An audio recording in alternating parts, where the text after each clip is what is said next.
Well, here we are. It is Friday, and officially the Premier League has started, ladies and gentlemen.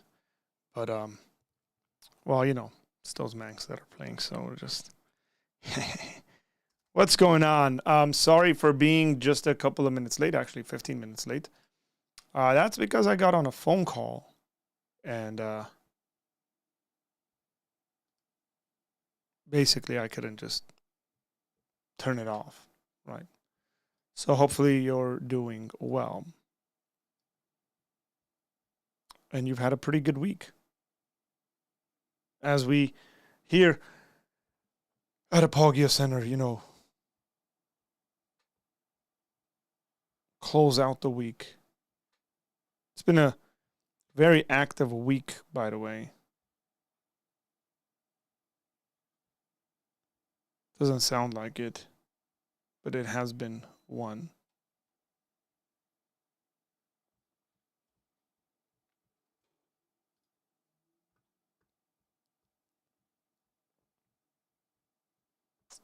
I'm gonna wait as people jump in here. What's up, Carl? How you doing? David, what's going on Fire for Jesus? What's going on? Your time is correct. Sorry again. That's because I was late.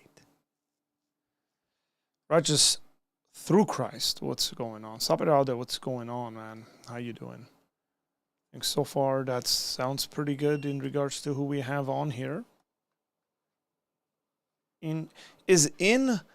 Would in be proper, because like technically we're not located anywhere spatially like together.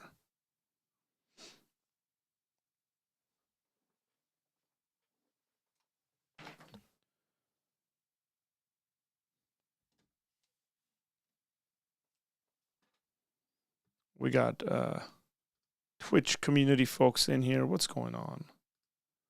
Go ahead and hit that like button, by the way, folks. Appreciate it. Bless you too.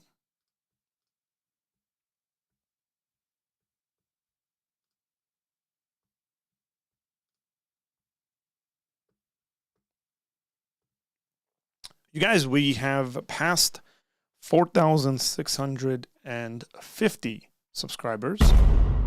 We're at 4,655. Sounds like a pretty cool number.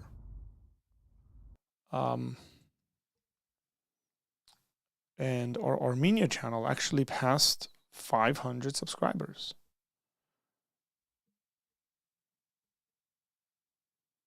Our Armenian only channel is at 522 subscribers, 38,000 views over the last 28 days. For a channel that had 100 subscribers about 2 weeks ago, to get 38,000, almost 39,000 views over 28 days, 2,500 hours watched. It's insane, by the way. So we're doing real good. We've had an increase of 3,545% in subscribers, 401 new subscribers over the last month. So that channel's doing really good. One of our videos hit 10,000 and it's about to hit 14,000 right now. So it's at 13,900. So it's I wouldn't call that going viral, but that's pretty decent. Pretty decent. Hola, amigo. That's a nice picture of you, Leonard. Hello, says Jesse.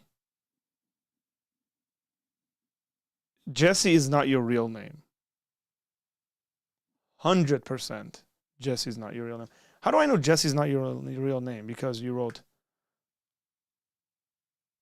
im or am Muslim.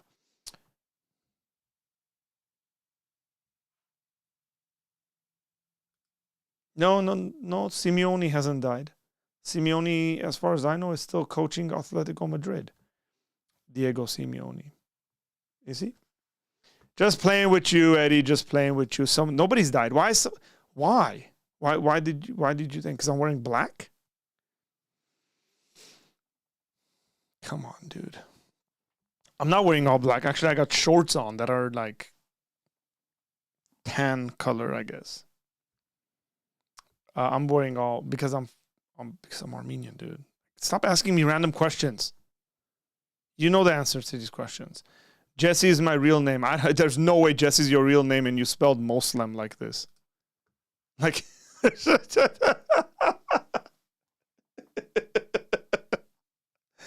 oh, man. I have enough experience to handle you. No, dude. Look.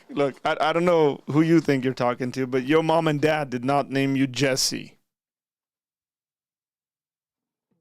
Where you say Muslim. Now, don't come in here trying to lie to me. It's not nice. Tell me your real name.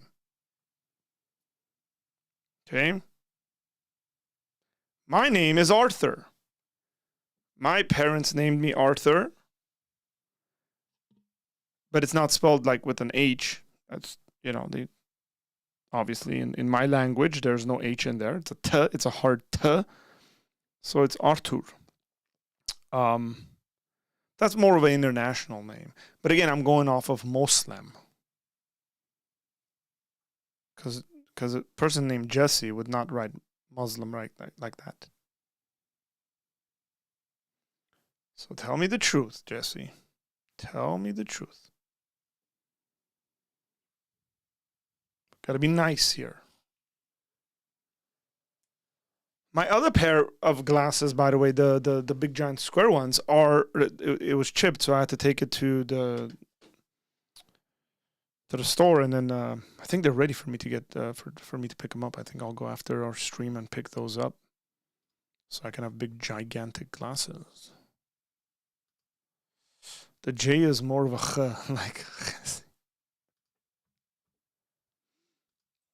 Yeah. Well, what's up, everybody? I'm in a chill mood.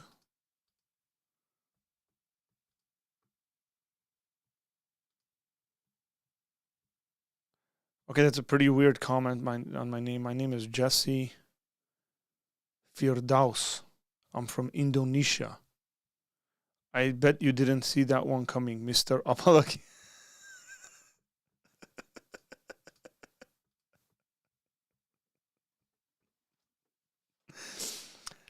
There's one other person that calls me Mr. Apologia Center.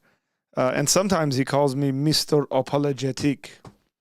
So I appreciate that. I didn't see what coming, that you're from Indonesia or there are Muslims in Indonesia. I know there's Muslims in Indonesia. I don't think your name is Jesse still. But I appreciate you. I mean, I wouldn't recommend you give us your last name. That's probably not a thing you want to do on the internet. It's unnecessary. Firdaus. Okay. Hey, if I stand corrected, I'll apologize any day of the week.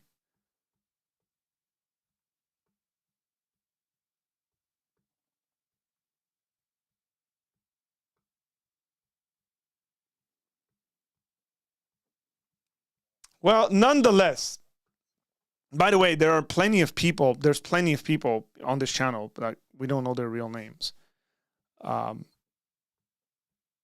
It's okay. We'll just call you Jesse.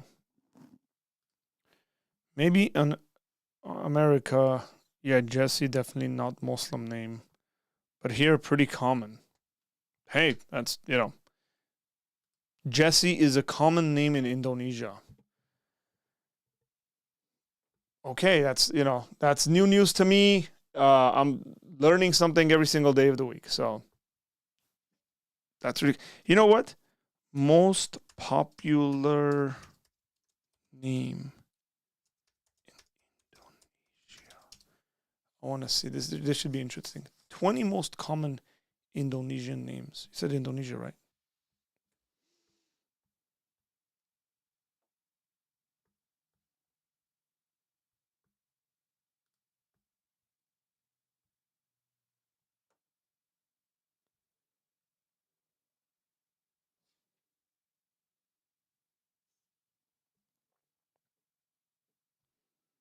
So with just because in America, Americans are weird, okay?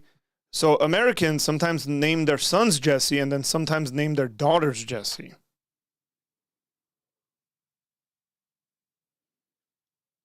So Jesse, tell me if you are a male or a female.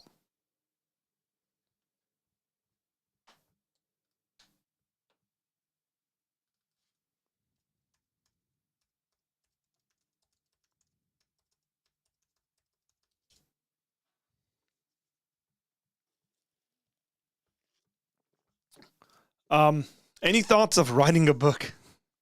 Like every other day. David, I'll always have thoughts of writing a book. The question would be, it always comes down to, like, is there something that I can say that not that nobody said, but I can say in a unique sort of way that somebody else hasn't been able to say? And then whether I want to put in the time and effort and write a book. Because, it takes research and all of that. But yes, I've always had an idea to write a historical / theological book. So it'll be an intersection of a historical theological book. And that book is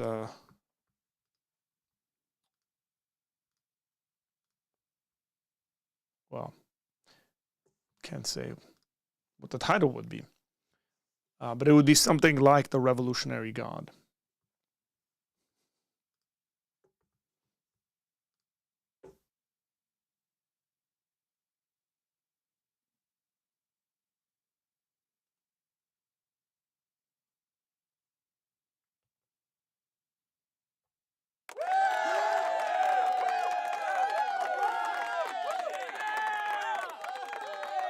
Are you trying to say I should write a biography? Because everybody's got to write a bibliography if you write a book. Bibliographies are just your references, Eddie. I think you mean biography there, huh?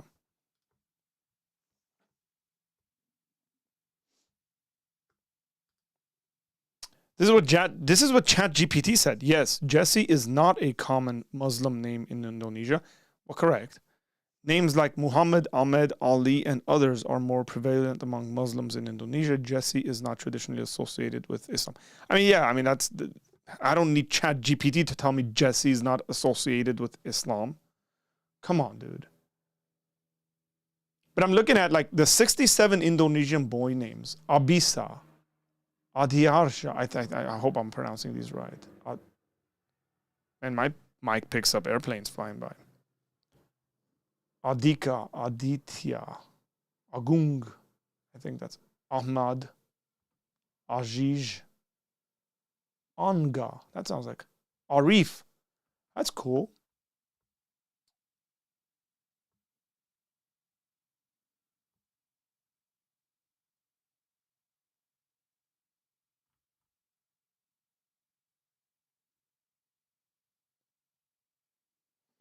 Here we are looking at Indonesian boy names,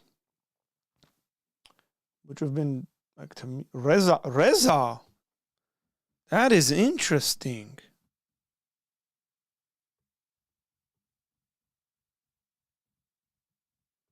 Correct. You're Carl. Your name is not a common Armenian name. That's right.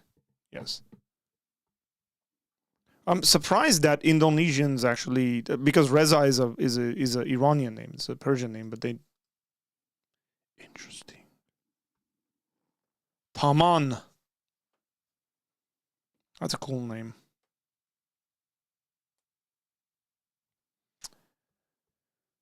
Okay, let's get past linguistic studies, ladies and gentlemen. I'm male and planning to switch to Christian. You're planning to switch to Christian. Why? So you're currently Muslim, but you want to become a Christian. My question is why?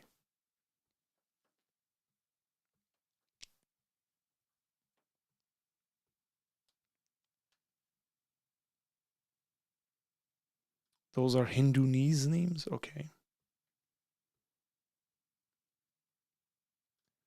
What is the predominant religion of Indonesia? It's Islam. As far as I know, unless someone correct me if it's not.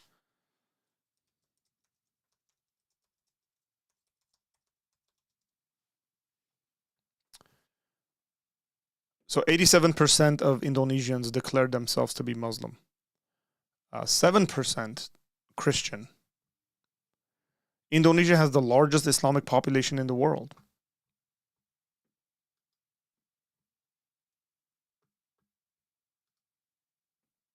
There we are.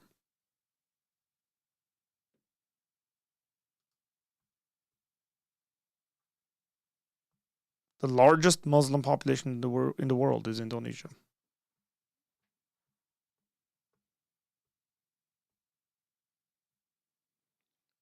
So yeah, 87% Muslim.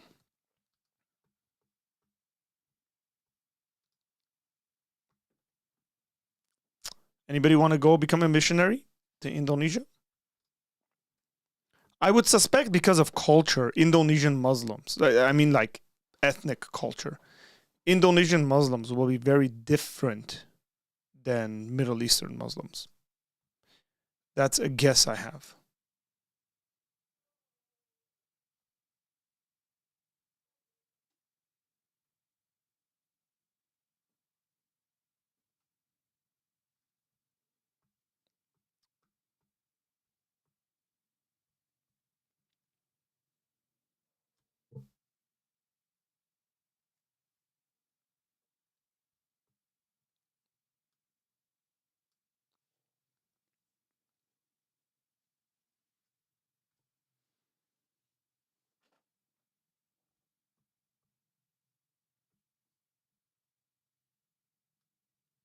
So okay, I'm just reading from Wikipedia here, by the way. The history of Islam in Indonesia is complex and reflects the diversity of Indonesian culture. There's evidence of Arab and Muslim traders entering the Indonesian archipelago as early as the 8th century. Venetian explorer Marco Polo is credited with the earliest known record of Muslim community around 1297.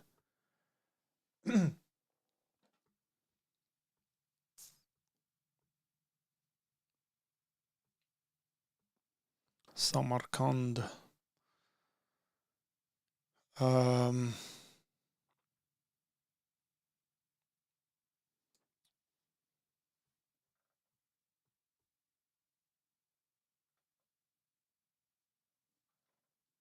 there's Ahmadiyya Muslims there as well.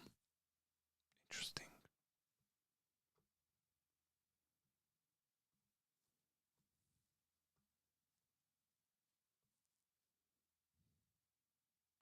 They're more Sunni. Their culture is mixed between Hindu, Buddhist, and Islam. Okay. Pretty unique. Correct. Anyone planning to attend Strong Tower National Apologetics Conference in September? I'm not.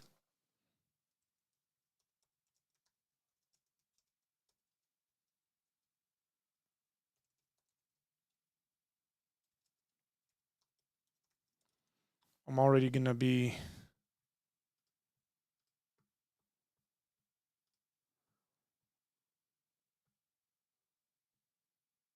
busy, but let's advertise it.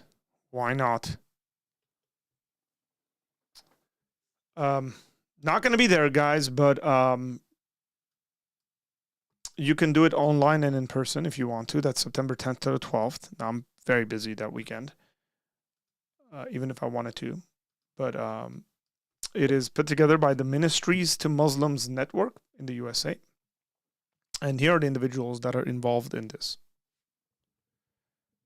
Guest speakers, Reverend Anthony Rogers, Dr. Cynthia Petros, Dr. Edward Dalcour, Frank Baldus, Dr. Jeff Cran, Dr. Jay Smith, and Sister Hatun Tash. Joining us online are Reverend Samuel Green and Dr. Tony Costa.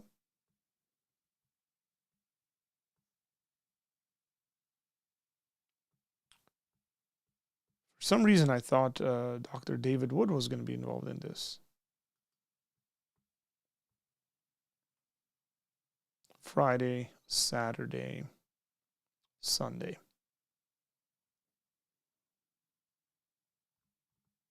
Anybody want to register? Go check it out.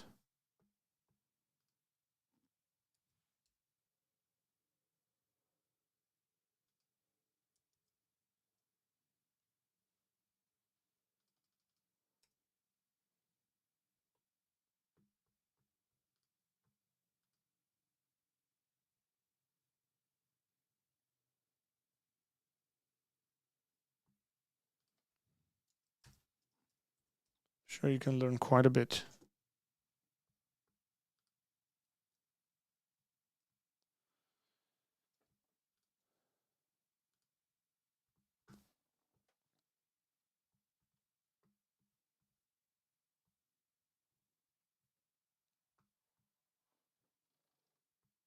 So, I was like curious as to why Jesse wanted to convert to Christianity.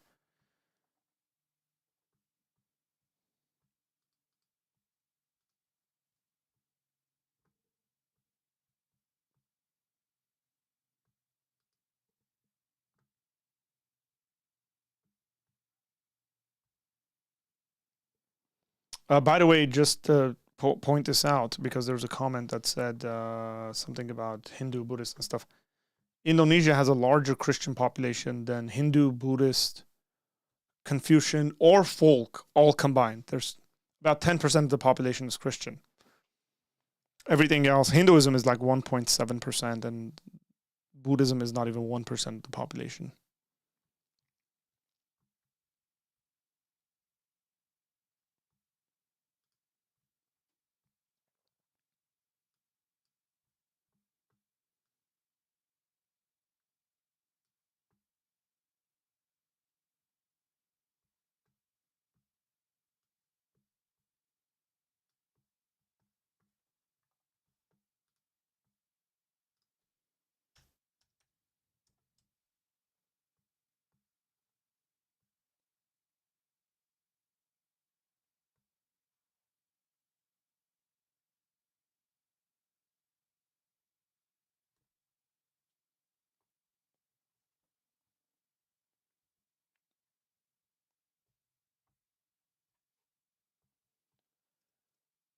Minutes to 45 minutes.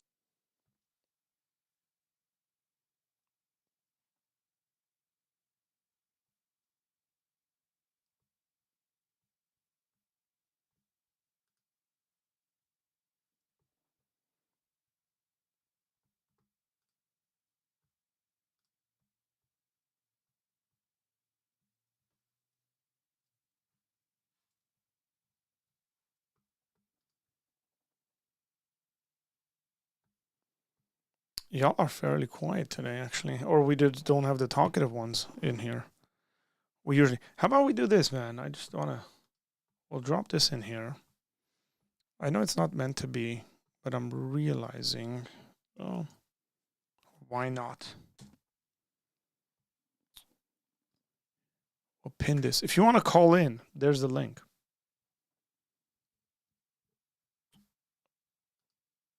If you want to call in and have a conversation, that's the link. Press on the link. Go through the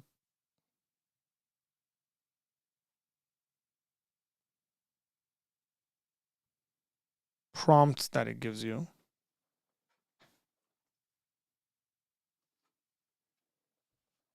And call in.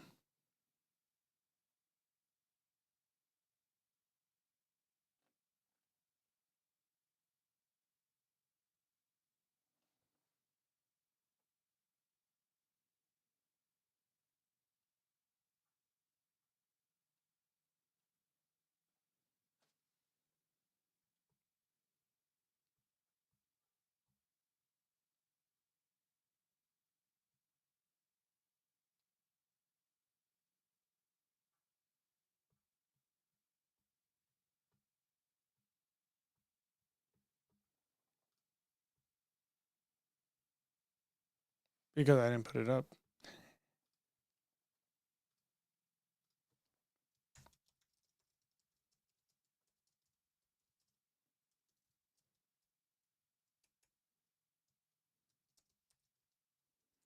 I think that phone call I got right before went live just threw me off a bit there. There you are. So go ahead, hit the like button. By the way, it does get annoying. It does get annoying to see that because then you have to close the poll. Like it doesn't close after you vote.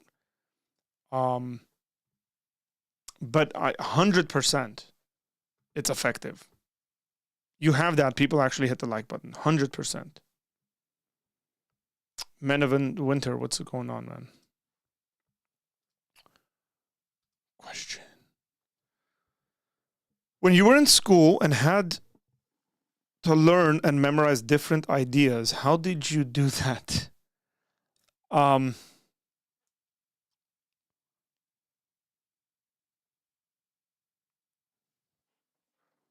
Dude, that's a good question.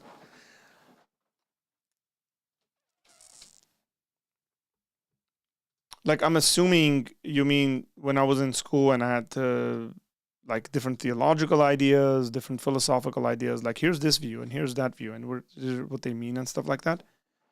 I'm understanding you right there, Carl. It's like, how did I do that? Memorize that stuff? I'm going to give you the most brilliant answer, okay? This is going to revolutionize your life. You ready for this, Carl?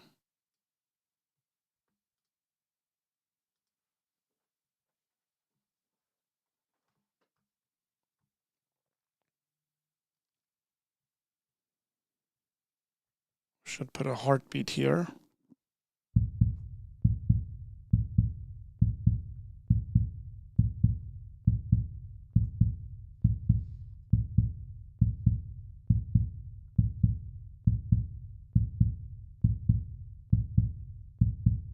Greatest secret I'm going to tell you right now.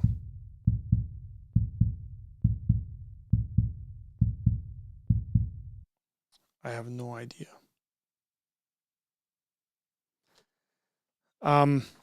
So I don't think I intentionally set out like and developed a way in memorizing those things. I just did.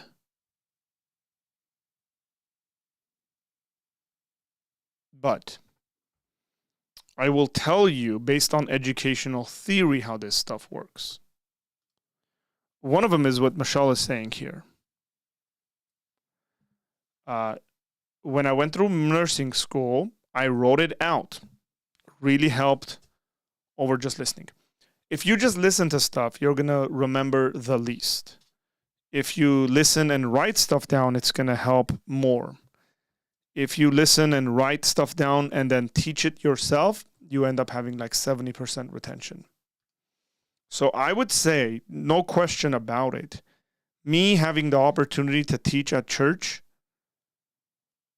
as I was learning those things was extremely beneficial to me, learning those things. No question about that.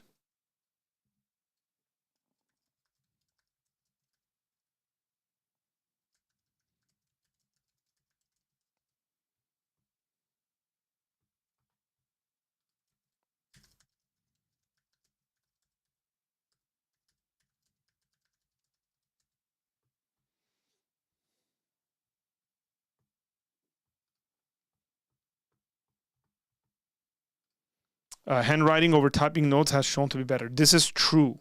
This is also true.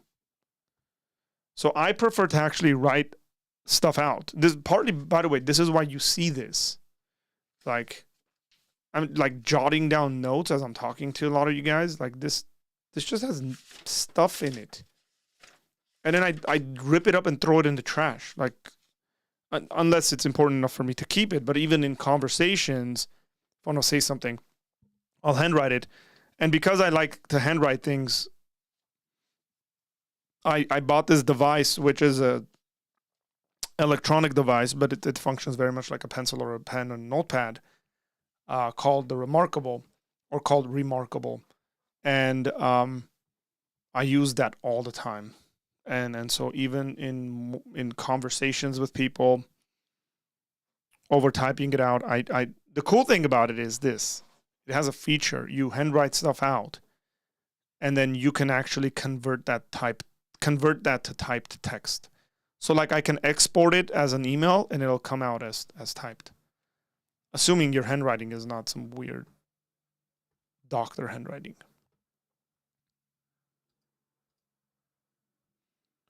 So here's what the learning period shows us. This seems to be the research.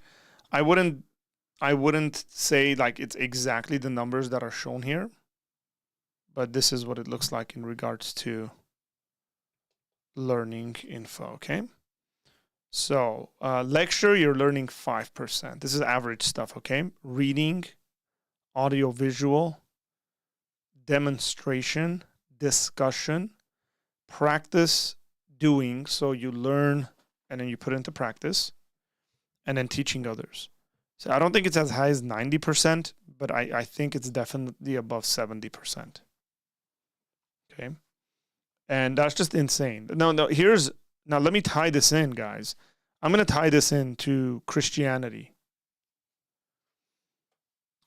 Notice Jesus' disciples are like the way discipleship looks and works is not the way that we do education, which is essentially sitting in a classroom and being lectured to.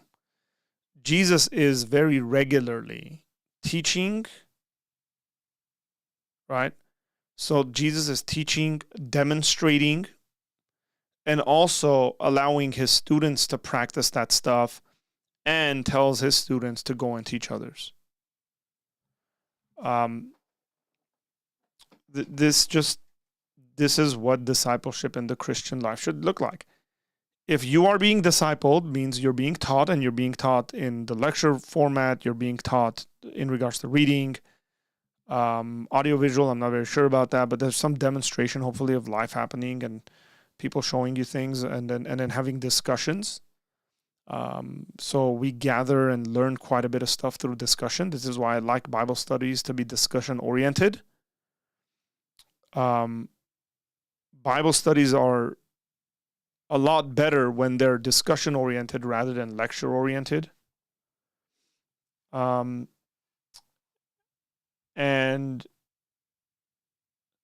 then you put it into practice, which is you do it, but also if you're growing as a Christian, you disciple someone else, you're putting it into practice, and you're teaching someone else, you're going to retain this information a lot more. Tons more. It's amazing. So I should say the way that I like running Bible studies, and the way I do Bible studies, and the way we do them at our church, because I've had a good amount of influence on our church in the way we do these things, is it's not random. It's not because I like to just have discussions. It comes from, actually, a good amount of it comes from my background in education. So for those who don't know, I have a minor's degree. I have a minor in education. And so we had to study educational theory. And I've always been interested in educational theory because teaching has always been a part of my life. And I've known that discussions and challenging one another, right, and teaching others always helps for that. And I try to create as much opportunities for other people to teach in my surroundings. So because I know people are going to grow and learn more in that. Hey, what's up, Mark? How you doing? Yeah, we didn't have laptops. I wrote everything by hand back then, and for tests, I wrote out index cards. I aced the NCLEX exam because I carried them in my pocket. In stores, I read the cards. Excellent. Carl, become an intersect. Stop watching Chuck. Actually, don't stop watching Chuck. Chuck is awesome. I've watched that series like 4 or 5 times.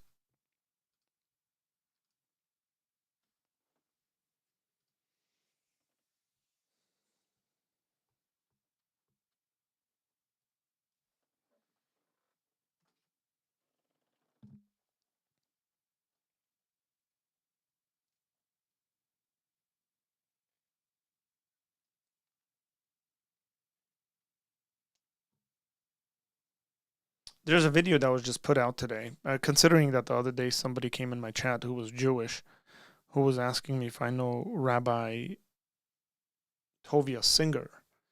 I haven't seen this video, by the way, and I'd like to... In this video, I'm going to defend... I'm going to play this video because it's from Truth Unites.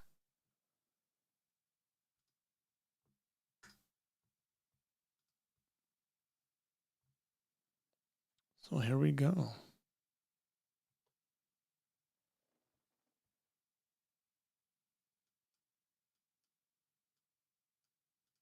In this video, I'm going to defend the doctrine of the Trinity from some of the criticisms given by Rabbi Tovia Singer. I remember when I was in high school, I got a series of cassette tapes from Rabbi Singer. I really enjoyed listening to them.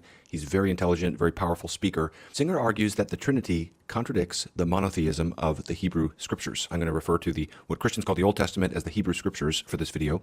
And what I want to argue is that the claim that one God exists in three persons, not only does that not contradict the Hebrew Scriptures, it clarifies and elucidates them. It resolves tensions that they create. It is actually the fulfillment of Jewish hope. Before I dive into this, I'm back. This is my first video after coming back from a sabbatical from YouTube. I had a great time away, great time with my family. So thanks for those of you who prayed about that. And I'm really excited. In about 1 month, I'm going to share some big plans for Truth Unites for this fall. I want to talk that through with my patrons first, so in a couple of weeks, just stay tuned for that. Okay, in an older debate with William Lane Craig, here is how Singer articulates his critique. I'm an Orthodox rabbi. We believe that the Hebrew Bible alone is divinely inspired and is absolutely trustworthy. And therefore, it is these texts that we look to say, what does God say about his nature? What does the Almighty share? And all you do is look at Deuteronomy chapter 6, verse 4. You know, these are the first words that a little Jewish boy, a little Jewish girl learn. Hear, O Israel, the Lord is our God, the Lord is one. Why don't we have a clear text anywhere in the Hebrew Bible that gives us the Nicene Creed, the very clear statement of a triune doctrine? It's found nowhere in the Hebrew Bible. Our salvation depends on worshiping God in truth. So in this video, rather than assume that the New Testament is Scripture and argue from that, what I'm going to do is argue just from the Hebrew Scriptures, because Rabbi Singer and I agree that those Scriptures are authoritative for our knowledge of God. And so I'm also going to steer away from philosophical arguments for the Trinity, and other arguments from the Trinity will stick just with the Hebrew Bible. A bit later, Singer says this. Think about this for a moment. That means from the time of Abraham until the time of the New Testament, talking about 2,000 years, or from the giving of the Torah at Mount Sinai until Christianity, first century, talking about 1,300 years, the Jews, you can see, knew nothing about a Trinity. God warned the Jews throughout all these centuries, worship me in the truth. You admit that they would have no idea what that truth is. Abraham spoke to God. He didn't speak to a triunity. You believe that if you don't believe in the gospel, you don't have salvation. How is Abraham, Isaac, Jacob, David saved without the Trinity? Isn't it more likely, isn't it clear that the Trinity was unknown to anyone, and it's a product of a Catholic Church, which I frankly am surprised that Protestants follow? Now, the Trinity is part of the common heritage of both Roman Catholic Christians, Protestant Christians, but also various Eastern traditions of Christianity as well. My basic goal in this video is I want to alleviate concern among Christians who are wrestling with this and basically show we have really solid reasons to believe in the doctrine of the Trinity. I'll do that in just a moment, but let me show one final clip toward the end of their debate where you can see how Singer articulates this critique quite forcefully. The Bible says clearly that God wouldn't play a trick on us, not tell us the truth of his nature, punish us for not worshiping him properly, and then going, ha, I didn't really tell you. Here's a Christian Bible 2,000 years later. I mean, honestly, how is Abraham saved? Why would God call him his friend if Abraham didn't worship the Trinity? If Daniel is God's friend, beloved, Daniel chapter 9, why would God keep a secret from these great We're running out prophets of time here. Now, I have basically two responses to Rabbi Singer. Number one, his critique gives too little allowance for progressive revelation. I'll define that in a second. And number two, the Trinity is not a contradiction of the Hebrew Bible, but it's a clarification and fulfillment of the Hebrew Bible. First, too little allowance for progressive revelation. Progressive revelation is just the idea that God doesn't reveal himself all at once. He doesn't dump the knowledge of himself wholesale down to like in 1 nanosecond, boom, there's everything you need to know. Rather, God's relationship with humanity works the way every other relationship we have works, and that is you get to know somebody better over time. It's incremental and piece by piece. Now, this is very intuitive. This is very non-controversial. Rabbi Singer himself acknowledges the idea of progressive revelation as such later in that debate, though he strictures it so tightly that it excludes the Trinity. But here's what he asks at one point. I'll put these words up. Very interesting question here. Why don't we have any clear text anywhere in the Hebrew Bible that gives us the Nicene Creed, the very clear statement of triune doctrine? Well, now, the problem here is the flattening of progression in Revelation. You wouldn't expect that degree of clarity prior to the New Testament witness. The Nicene Creed was formulated in response to various heretical alternative beliefs for how to understand the New Testament witness. By the way, if you have something like an incarnation of God, it's not shocking that that's when you're going to get more clarity about God's triune nature, where one of those persons becomes incarnate. So the Nicene Creed is subsequent to that huge changing event in redemptive history, the incarnation of the Son of God. to expect that degree of clarity that you get hundreds of years after that event, way back at the beginning, is kind of like asking, well, how was Abraham saved when he didn't have the Torah, the law? Or how was Moses saved when he didn't even know about the Davidic covenant? Or how was David saved when he didn't have access to what the post-exilic prophets said? One of the things William Lane Craig points out in their debate is people are saved based upon not an exhaustive knowledge of God, but a true knowledge of God. And a true knowledge of God is not the same as an exhaustive knowledge of God. People are saved by responding to what God has truly revealed at the time in history in which they live. Progressive revelation is not a trick, as Singer portrays it there, as though God is saying, aha, I got you. That implies that the movement of progression is from false to true. But the movement of progressive revelation is not from false to true, but simply from less clear to more clear. Now, lest someone doesn't like this idea of progressive revelation, let me just explain how this is unavoidable. All Jews and all Christians believe in progressive revelation. And it takes place in significant areas of our theology. For example, consider our doctrine of the afterlife. It seems like it's pretty important information to know what happens when you die. And yet, there's shockingly little about that question in the earlier portions of the Hebrew Bible. So the common claim in higher critical scholarship is that there was no doctrine of the afterlife in the Pentateuch, the first 5 books of the Bible, the law, and that the notion of an afterlife is a later development that evolves in 3 stages from no afterlife to a shadowy place called Sheol, the realm of the dead, and there's various views of that, and then only with during the Babylonian exile, toward the latter portion of the what we call the Old Testament era, where you get contact with Zoroastrian thought, only then do you get the idea of heaven and hell, bodily resurrection, that kind of thing. That's why you only find that referenced in late Old Testament passages like Daniel 12:2. Even C.S. Lewis compared the state of early Jewish thought about the afterlife to his own pre-conversion state between 1929, when he converted to theism, and 1931, when he converted to Christianity. Quote, "My training was like that of the Jews, to whom he revealed himself centuries before there was a whisper of anything better or worse beyond the grave than shadowy and featureless Sheol." Now, in my writing, what I've tried to argue is against this idea in the higher critical scholarship that the afterlife was completely unknown, and I point to early hints like the fate of Enoch to show that the progression here is significant, but it's also organic. It's not from total ignorance to brand new information, but it's rather from a murky, dim hope to a fuller realization. I like the metaphor of from a seed to a flower, because all the way at the front of the Bible, even before the flood story, we have this little clue in the very first genealogy where Enoch walks with God, and he was not, for God took him. Now, the words "he was not" can't simply mean that God killed Enoch or something like that. In context, it's a commendation of him as a result of his walking with the Lord, and that's what we see in Hebrews 11:5, that basically he was taken up so that he should not see death. So, if there's no doctrine of the afterlife in early Jewish thought, then where did Enoch go? Why did God take him? And there's other passages I try to point to as well. Psalm 49, 14, and 15 is one where I try to show that the idea of Sheol is not contradictory to the idea of heaven and hell. But nonetheless, there is undeniable progression. It's an organic progression, but from the seed to the flower, it changes. It's not like a surprise, like a gotcha, but it's still a significant growth. And we all have to kind of deal with that. And it makes sense. You wouldn't expect everything to come right away. Okay. Now, Rabbi Singer strictures what kind of progressive revelation is allowable at the 6-minute, 45-second mark of the video that I showed those clips from, if you want to check it out, link in the video description. And he's basically saying, well, progressive revelation can happen, but not with respect to God's commandments and not with respect to essential matters of salvation. But how does he know that? How does he know where you can have progressive revelation and where you can't? I would say that trivializes the significance of the contributions of the later portions of the Hebrew Scriptures. It's true. The fact is that from Joshua to Malachi, or if you order those books differently, everything after the Pentateuch, you get a massive amount of information about matters that do concern the saving knowledge of God and the commandments of God. Just think about the wisdom literature. Think about the prophetical books and all that we learn. Think about what you learn about what it means to fear the Lord in the book of Proverbs. Think about all that Isaiah and Hosea teach us about what it means to obey the Sabbath. Think about what we learn about idolatry, its nature, its tendencies, what it is, how to avoid it in books like Kings and Judges. Imagine if we didn't have Zechariah and Nehemiah and these books in the kind of post-exilic era about covenant renewal and how do we come back to the Lord after the disruption of covenant relationship with him, and on we could go. Progressive revelation is a valid category even within the Hebrew Bible. So here's the question. How does that help us think about the Trinity? First of all, the Trinity is not a contradiction. It's at least not an explicit or obvious contradiction of the prior revelation of God's nature. That's what Singer is saying. He's quoting, Deuteronomy 6:4, the Lord is one. But Trinitarianism is a species of monotheism. The Trinitarian believes the Lord is one. By the way, the word one, echad there, doesn't require a unipersonal God or a God that's just one person. The same word is used to describe how a man and woman are one flesh in marriage in Genesis 2:23. So I'm not saying that Deuteronomy 6 teaches the Trinity. I'm just saying it's not necessarily incompatible. You need to determine that from further considerations.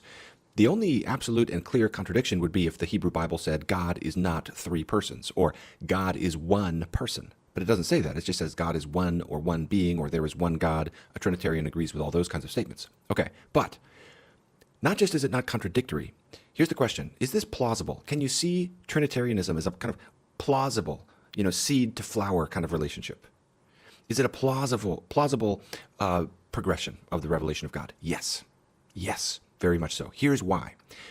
Throughout the Hebrew Bible, we have hints. Well, more than hints. We have little sound points that there is a kind of differentiation or some kind of plurality or some kind of complexity within the one true God. I'm not using the word complex there in a technical way. Let's just say differentiation or plurality within the one true God.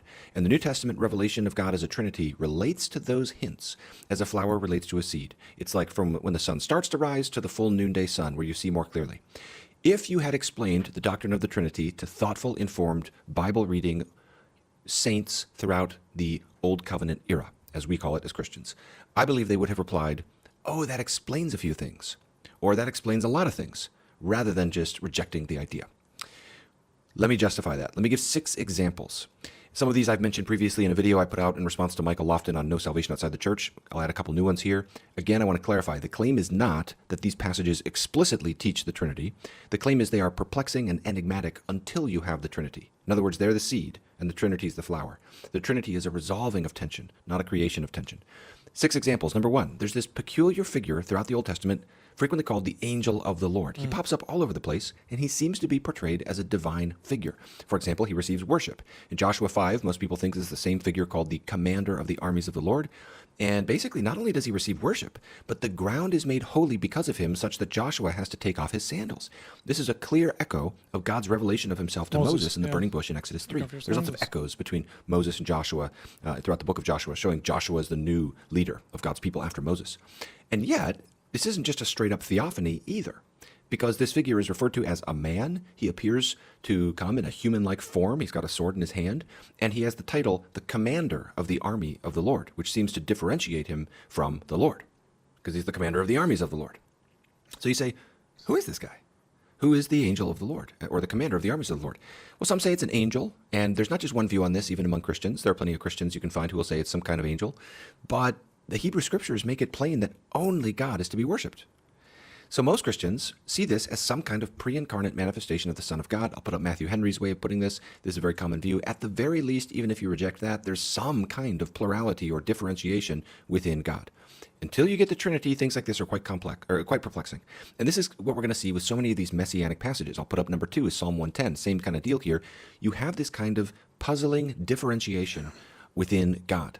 I'm sure this passage really puzzled the rabbis. You think of 1 Peter 1 where it talks about they're looking ahead, trying to discern the times. I'm sure this was one of those passages that Peter had in mind. Who is this figure? Differentiated from the Lord, yet nonetheless Lord over David, verse 1, and ruling the nations, verse 2 and following. I won't pronounce the divine name here out of respect for Jewish viewers, but I'll just put up verse 1 with the 2 distinct Hebrew words used for Lord here on the screen so you can see the differentiation. Who is this figure who is the Adonai over David and is portrayed as this kind of divine king priest through whom God will rule the nations and destroy his enemies? Well, Jewish interpreters frequently say that this is David himself. And that others would recite this psalm to David. But David is the author of the psalm. The burden of proof is on you to show that it's someone else who's actually speaking these words. Furthermore, in verse 4, this figure is portrayed as possessing an eternal priesthood, which is very difficult to correlate with David. An eternal priesthood?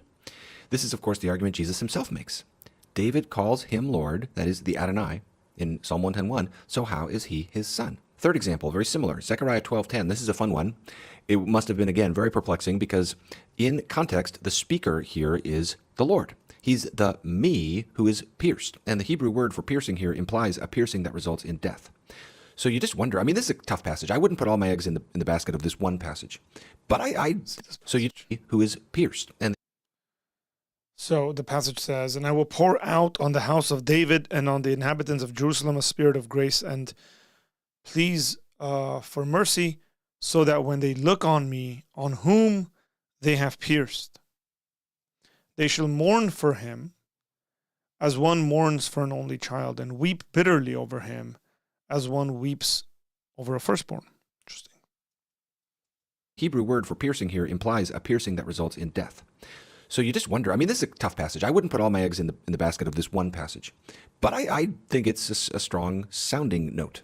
There are lots of grammatical complexities going on here. I've talked in other places about how verse 11 is difficult, but the point for us right here is that you have the Lord pierced. How is God pierced?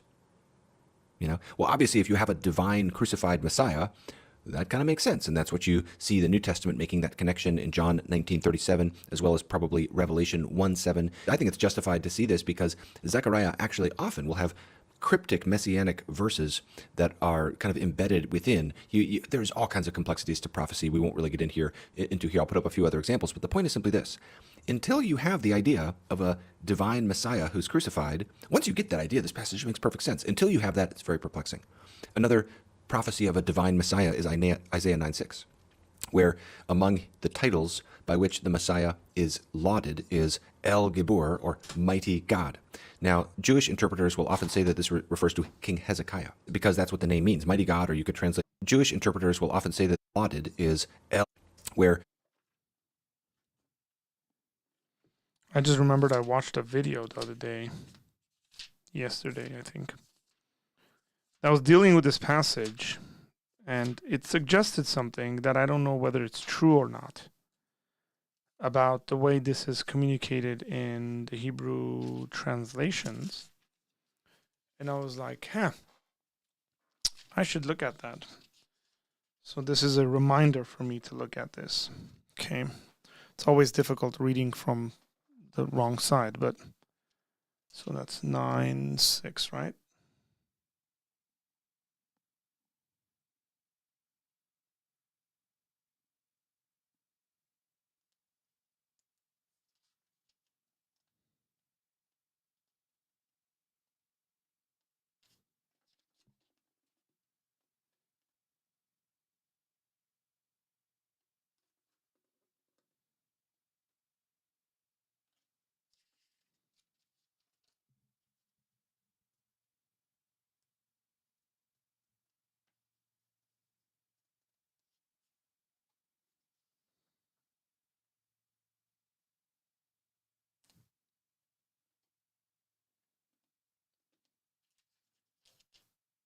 Am I missing something here?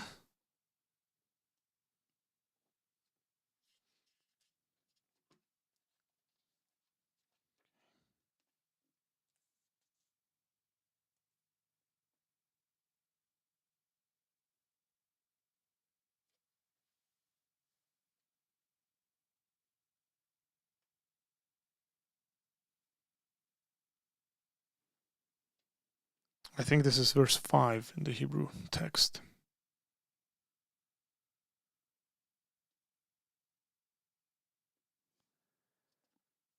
For the yoke that they borne and the stick on their back, rod of sin. For a child has been born to us, a son has been given to us.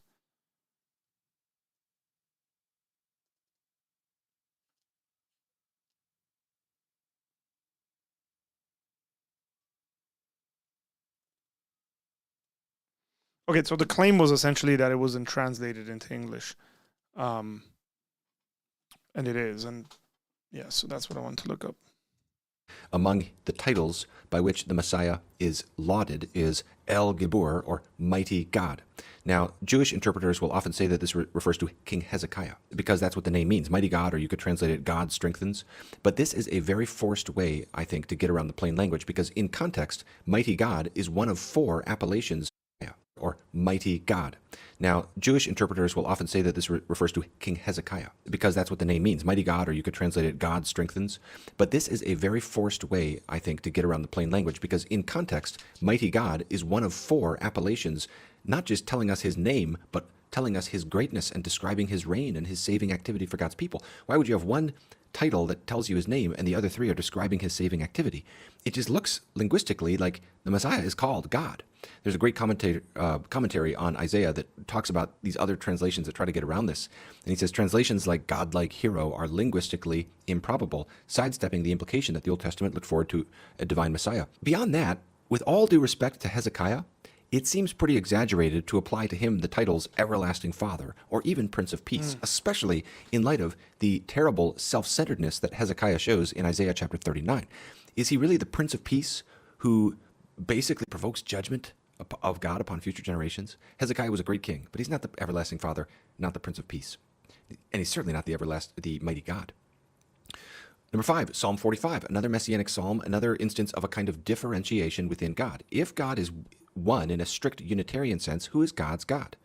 Now, this is again a difficult passage, and even some Christians interpret this as strictly a reference to David's throne and scepter here. But it seems like God is the one addressed here in verse 6. Your throne, O God, is forever, therefore God, your God. And in Hebrews 1, 8, and 9, we have some, I would say we can take our cues from the New Testament for how to read this. I'm not assuming that for the sake of argument, but for Christians, you could certainly say that. But here, just from the psalm itself, you're wondering, why does it speak to God and refer to his God?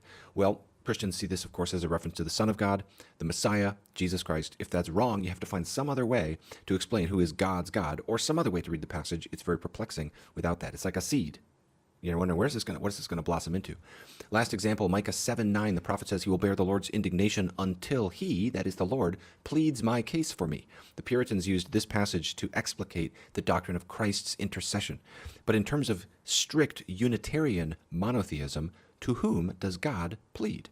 Once again, perplexing until you get to the Trinity. It doesn't teach the Trinity, but it's the kind of thing that if you're a Jewish rabbi in the 3rd century BC reading this, you're wondering, And then once you get the Trinity, you say, okay. The seed to the tree. There's other examples. We could talk about Proverbs 8 and the personification of wisdom. That's a fascinating one.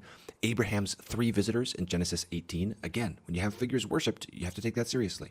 Other texts, I think Daniel 7:14 is a key one, but hopefully those few are sufficient to make the point that the Trinity is plausibly related to Jewish monotheism as its clarification and fulfillment, rather than a contradiction to it. So to sum up, 2 claims here. We don't have to have the Trinity explicitly in the Hebrew Bible because revelation is progressive. And number 2, the Trinity does not contradict the Hebrew Bible. Rather, it's a clarification and elucidation and even fulfillment of the hope of the Hebrew Bible. Those of us who worship the Father, the Son, and the Holy Spirit through the revelation given in Jesus Christ have really good grounds for that belief, not only in the scriptures that come after the birth of Christ, but even in the scriptures that anticipate the birth of Christ. All right, everybody, thanks for watching. Let me know what you think in the comments. Don't forget to subscribe to my channel. And I've planned out about 7 or 8 videos I'm really excited to share. The next one will come out in just a couple of days. It's going to be a response video on Mary's Assumption. So that's coming out soon. Really excited about that. So be on the lookout for those. Thanks, everybody.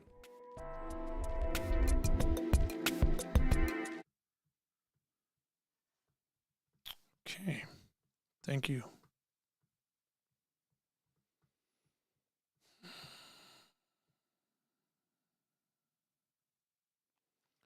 No, I'm having a slower day, I guess. And I was like, I'll throw the link up there if anybody wants to call in.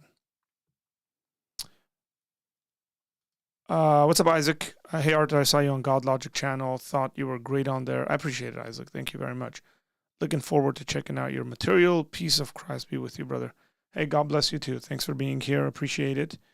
Hopefully this will be beneficial to you. Help you in various ways. What do you say about Azerbaijan blocking the road to Artsakh? What would you want me to say?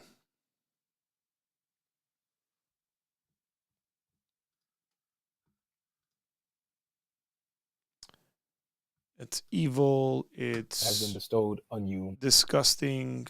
It's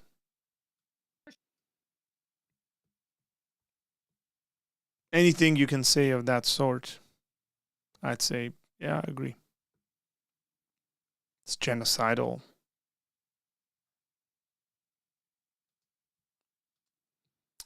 The passage that Matthew quotes to prove the virgin birth is a mistranslation. Take it out of context.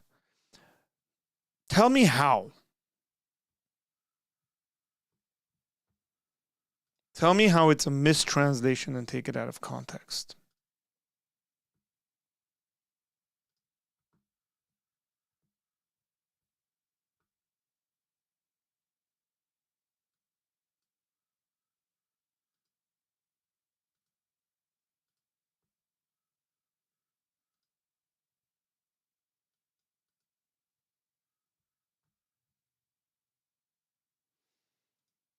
So there's two claims, by the way, that have been made.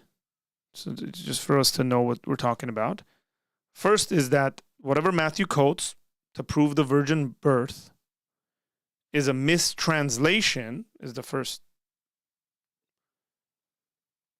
statement.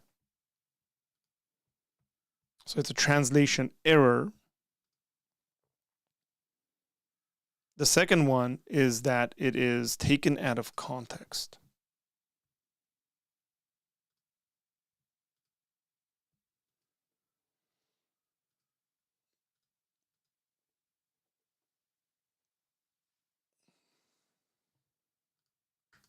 Come on.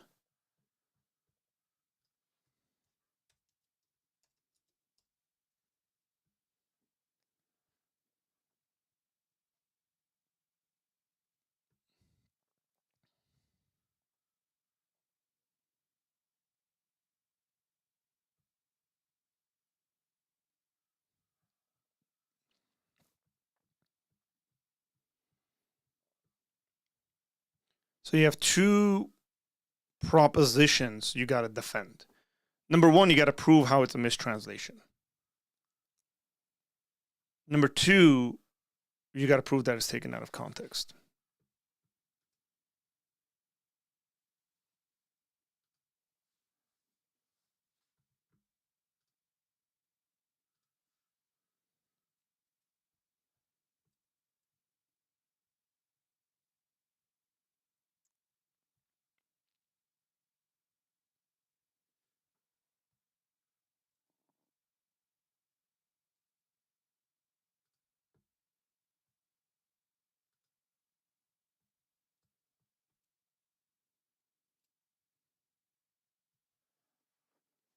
And if you want to call in and do that over the call in, you can.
So that's the passage we're looking at.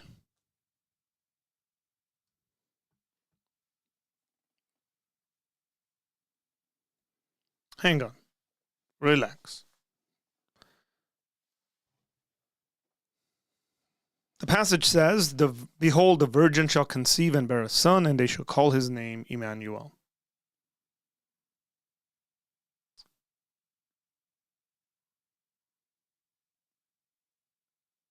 So which part of this, when was Jesus ever called Emmanuel? Nobody calls him Emmanuel because it's not a proper name. Emmanuel just means God's with us. So if we go to the Isaiah passage, which we will right now, Isaiah 7:14. So Isaiah 7:14 says, Therefore the Lord himself will give you a sign. Behold, the virgin shall conceive and bear a son, and shall call his name Emmanuel. Okay? So let's do a word study. Emmanuel, that's a transliteration. Okay. Immanuel. Immanuel. Okay. How do I make this bigger for you? Let's say, open the floating window. Let's float this out for you, okay?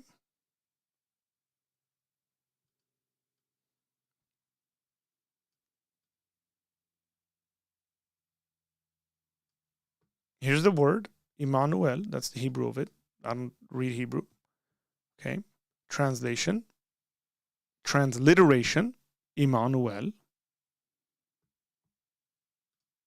Means what?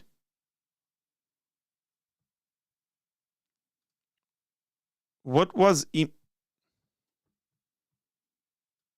Correct. Look, Christians aren't morons. We know Jesus' name is not Emmanuel. He shall be called Emmanuel. That's why I said it's not a proper name.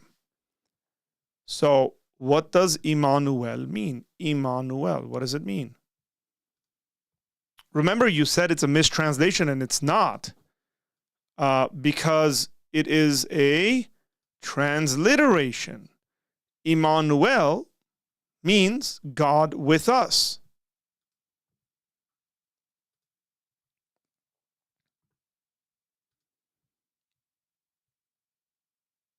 Okay. So it actually supports the idea that Jesus is God in that Jesus is with us.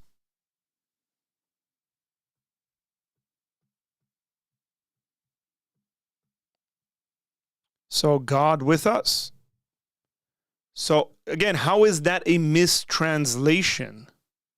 Is my question, because it's not, because even in the Greek, that I can make out, Emmanuel, right? So, how is that a mistranslation?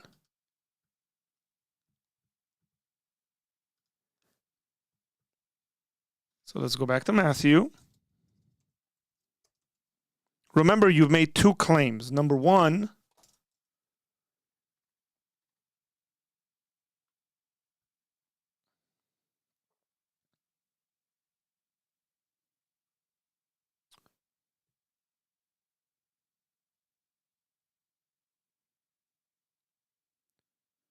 you said it's taken out of context. Let's put that back up. Not that one. The passage in Matthew to prove the virgin birth is a mistranslation and taken out of context. How is it taken out of context? When the God incarnate, second person of the Trinity, made human, who is literally God with us, is called Emmanuel, which means God with us. How is that a mistranslation?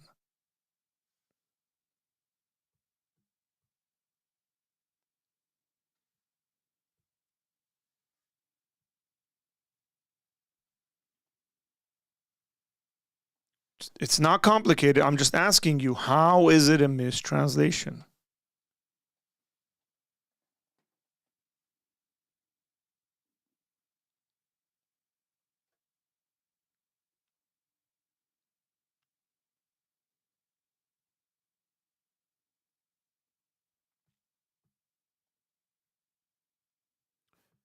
Jesus, Jesus, in Greek, it comes from Joshua or Yeshua, means God saves. So clearly Matthew is not a moron when he writes, look at this. Okay? Like if you're trying to come up with a lie, you must seriously be a moron if you're saying this stuff in a matter of 3 verses. Matthew says that the angel says to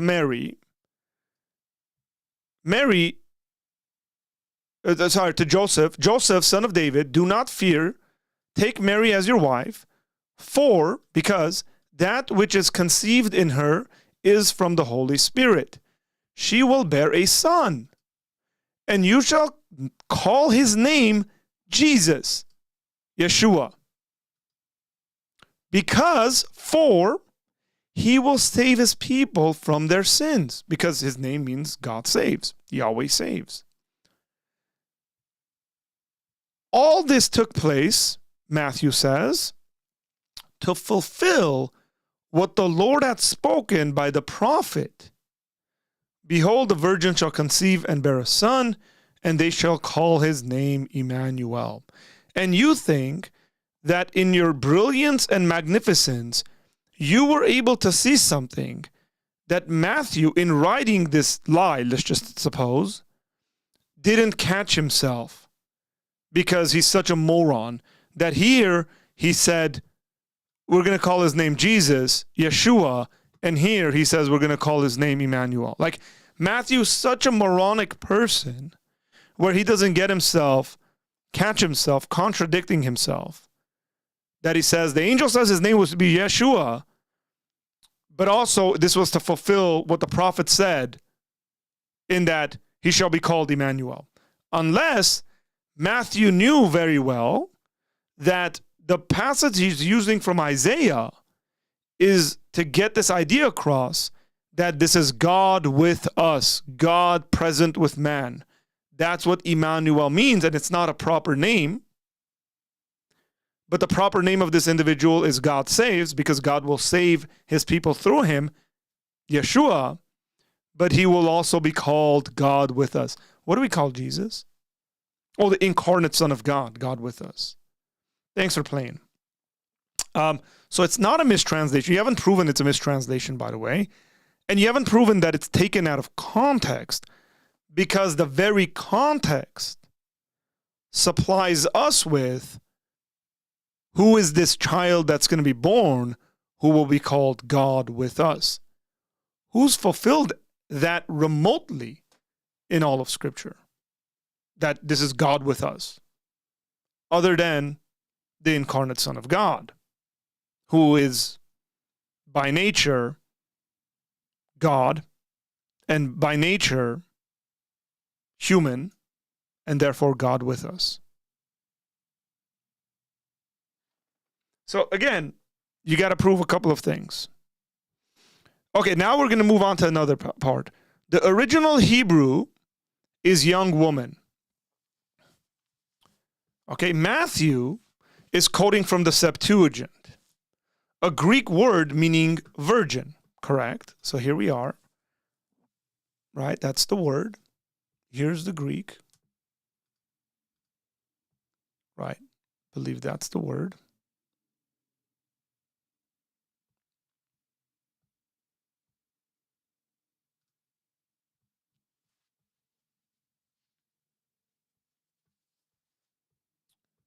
I want to pull something else up here for you.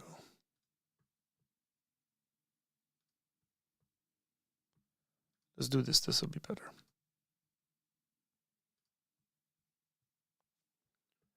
Oh, where's my... There it is. That's what I want. Got a floating window just for you. Okay, let's look at it. This is the way this word is used. Right? This is the way this word is used. Parthenos. Okay, this word parthenos, the way is used, means a virgin, an unmarried woman, or a betrothed woman. Now, here's the way it's used, parthenos, of a betrothed woman, and these are all found in 1 Corinthians.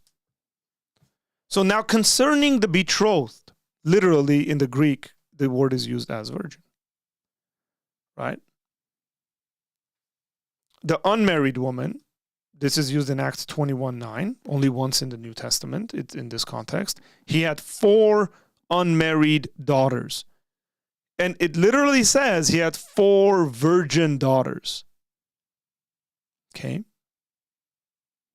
So what do we learn from this? Now we'll also go and look at the Isaiah passage. And this is going to show, by the way, your cultural biases, I guess. Okay. Let's open this up. Float that window just for you. Now this is the Hebrew. Okay. Alma. Alma. Alma. Alma. Alma. Okay. What does Alma mean? Well, it means virgin. It could mean girl. Okay. It's also a name. Okay. But it could mean girl. It's Exodus 2:8. It says Pharaoh's daughter said to her, go. So the girl, Alma, went and called the child's mother. This girl, by the way, is Moses' sister. But it refers to her not as a virgin in the sense that the sexuality, but it proves my point in this, that in that time period, if you were a young girl or if you were unmarried, it was assumed that you were a virgin because they had cultural standards, unlike our days. Remember, your statement is about how it's mistranslated. I'm contextually using this word here because you said it means young woman. In the ancient world, they would have thought about every young woman as a virgin. It would have been a weird thing for you to be a young woman and not a virgin. The only people in a cultural setting, this wasn't always obviously the case, but the only women who weren't virgins were married women. So you could call someone Alma and it'd be translated as girl or virgin. Genesis 24:43, behold, I'm standing by the spring of water. Let the virgin who comes out to draw water.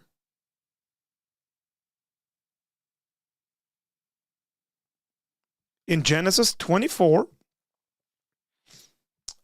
this is Abraham's servant. Behold, I'm standing by the spring of water. Let the virgin, let the young woman.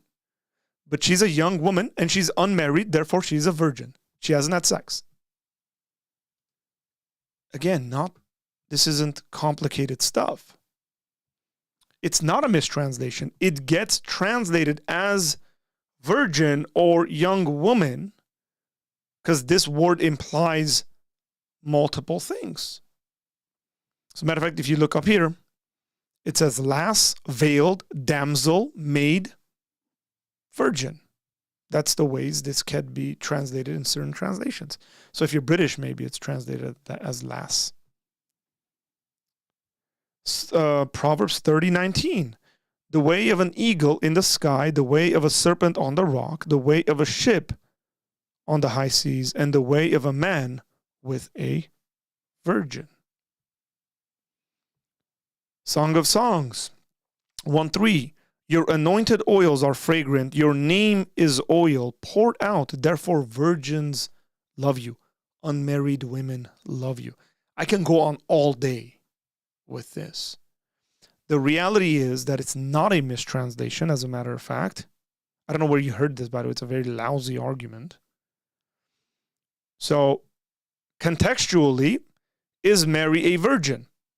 Yes, in multiple ways. She's unmarried and she's a virgin because she's unmarried and she hasn't had sex.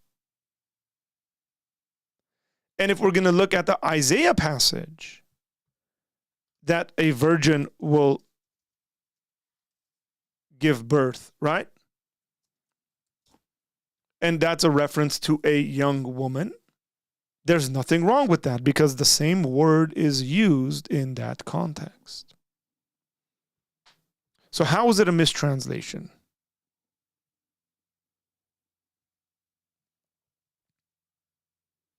Or out of context? You haven't proven any of your points. Thanks for playing.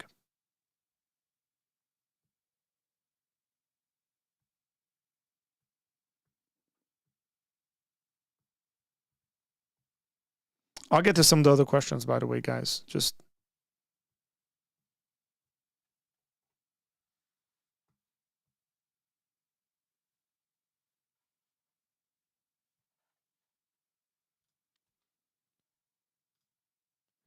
Jerome said, we really need to invent a term for people who fight Arthur in chat during a call-in stream instead of calling in.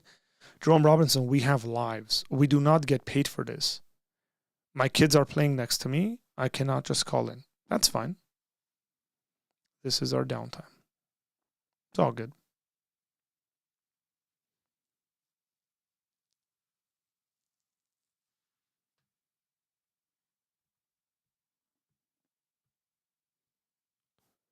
Proposition 1. Okay.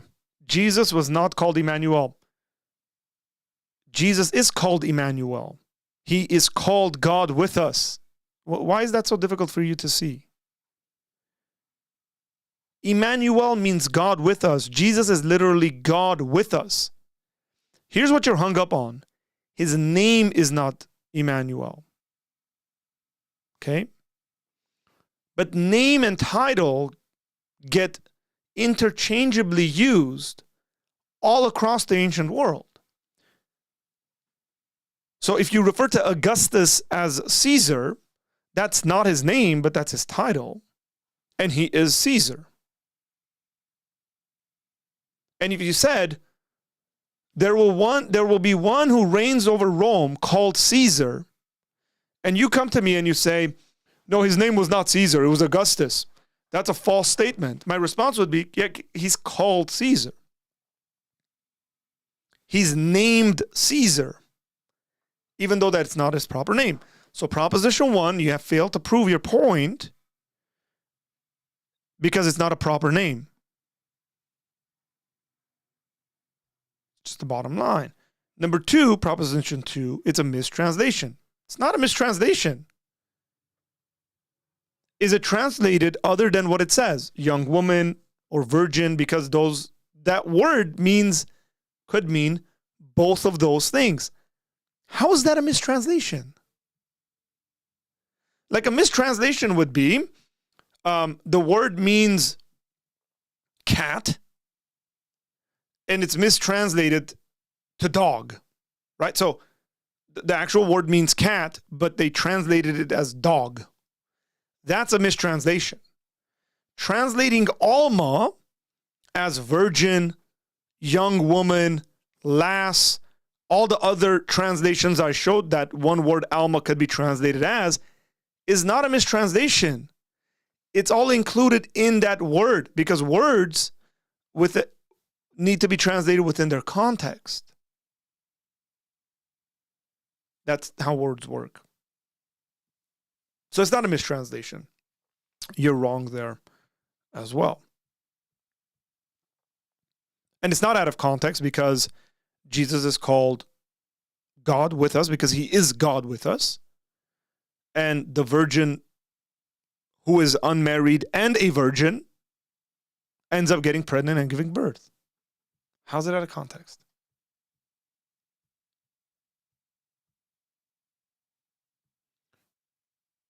Matthew literally tells us he's called Emmanuel, which is God with us.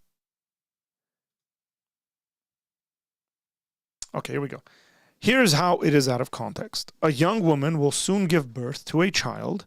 And what is significant about that? Why is that a sign from the Lord? Because this child is God with us. Dude, you seem to be very confused about this. Okay, because of what Isaiah says, before this child is old enough to know the difference between good and evil, and the two kings will relent. Okay, so let's go back to Isaiah. Correct. So this is a very good conversation about what is generally called dual prophecies. Okay? I'll give you a little contextual clue there as well.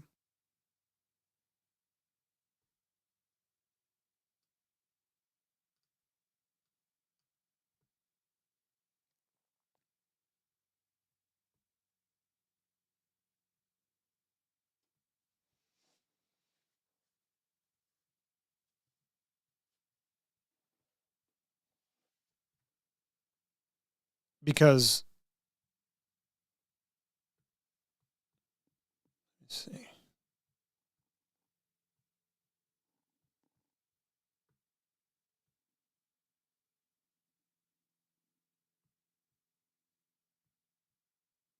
Correct, because prophecies of this sort, I'm just telling you the biblical explanation of this. Prophecies of this sort will have, say, a one fulfillment that doesn't really do justice to it. And so people look forward to another fulfillment. So, for example, God tells, I'll give this other one that might help with this. God tells David, your son will sit on your throne, right? This is a promise from God to David. Your son will sit on your throne, and his reign will be forever. The immediate fulfillment of that word to God is Solomon. Solomon sits on the throne of David and reigns. There's only one problem. Solomon doesn't reign forever. He dies. And the New Testament authors know this very well. They actually argue this point, especially in the book of Hebrews. So this prophecy that is spoken, right, to Ahaz, there's things that are fulfilled, but it's not fully fulfilled. So the scholars and individuals reading the Bible go, well, how can this Emmanuel part be fulfilled, right? Because when you continue reading and you get to Isaiah 9, and we were dealing with this earlier on, and there are statements made about this child being born, a son is given to us, and he's called Wonderful Counselor, Mighty God, right? You go, who could fulfill this? So it's not fully about this. There must be a fulfillment of this. And so there's an expectation of a later fulfillment. And so it is no surprise that when Christians see this in Jesus and they say, yeah, Jesus actually fulfills this stuff. That's not surprising. I mean, you might not agree with it, and that's fine.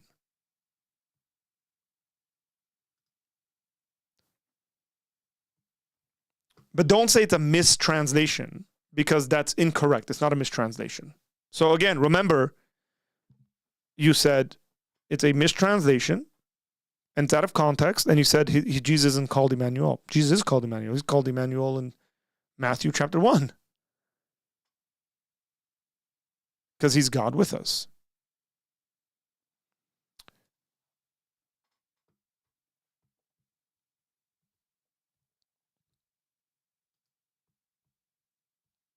No, Jesus is not called Everlasting Father.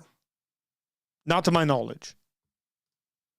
And I think the New Testament authors are aware of that, and that's why in their quotation of this passage, okay, let me pull that up for you.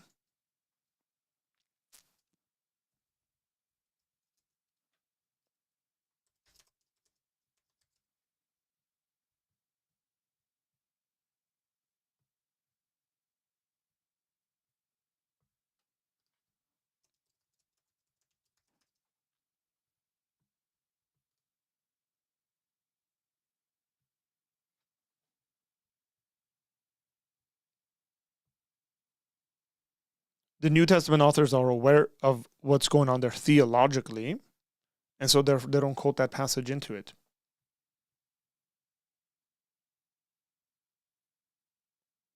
I have the wrong passage up.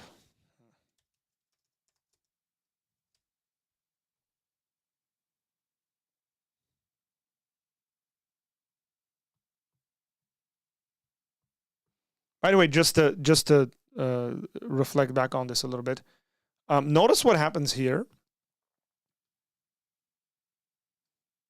Just to prove that neither Matthew nor Joseph, like these people aren't stupid. So he shall be called Emmanuel, which means God with us. He's literally giving you a hint, Matthew is. When Joseph woke up from his sleep, he did as the angel of the Lord commanded him. He took his wife, didn't sleep with her, and called his name, what, Emmanuel? No, Jesus, because they all understand this is a reference about a title, which means God with us, rather than a proper name. It's very, very important, okay? that contextually this stuff is not an issue.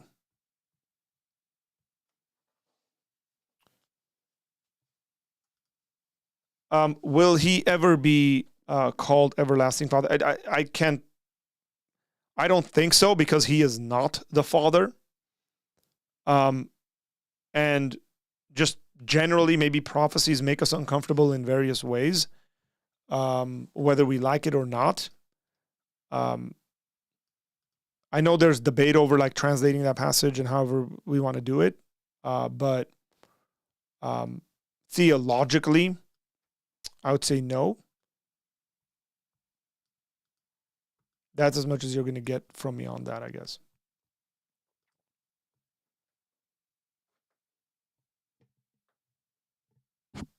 Let me go back here, because no Jew thought Isaiah 7 was referring to Messiah. It was about Ahaz and political opponents.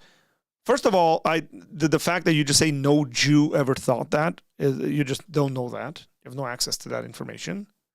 Clearly, there was Jews in the first century, considering Matthew is a Jew, who thought to that. So you're wrong to say no Jew ever thought this. The gospel authors are Jews who thought this. It's just factually, you're wrong about that. And you just don't have any access to that kind of information, that no Jew would have thought this.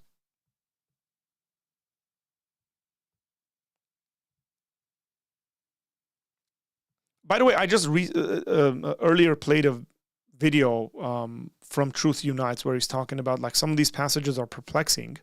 You kind of look at them and you go, what's going on? And then you look at it from like what we would call progressive revelation, this later revelation of this, and then you go, oh, this makes sense.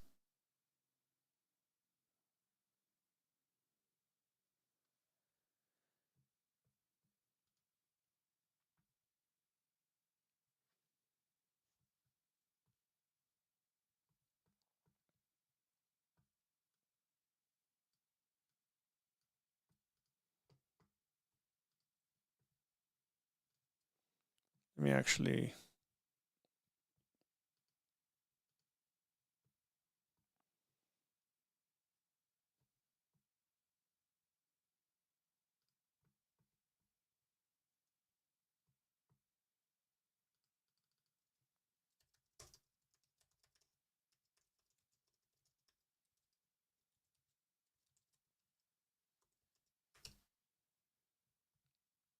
Let me answer some of these questions that have come in, and then we'll go back to that, I think. Sapiralde said, or to have a different sort of question whenever you get time. If God decrees something, is it possible for the decree to not be actualized? No, it doesn't seem to me that it's possible for that not to be actualized. If God decrees it, it will happen.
I had favorited comments, so I was looking at that. He's just regurgitating Bart Ehrman. Yeah, I mean, I'm not surprised.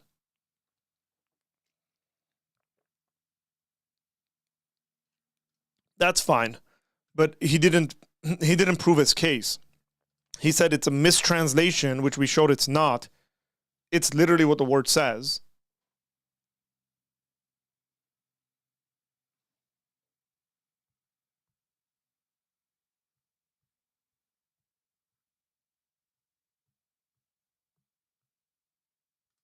Follow-up question. Did you say yesterday that the explanation of the original sin of Adam, despite it not being his nature, is that God decreed it? Did you say yesterday that the explanation for the original sin of Adam? Yes. God decreed that there would be a world in which Adam would freely choose to sin, is the way I would put it. Yeah.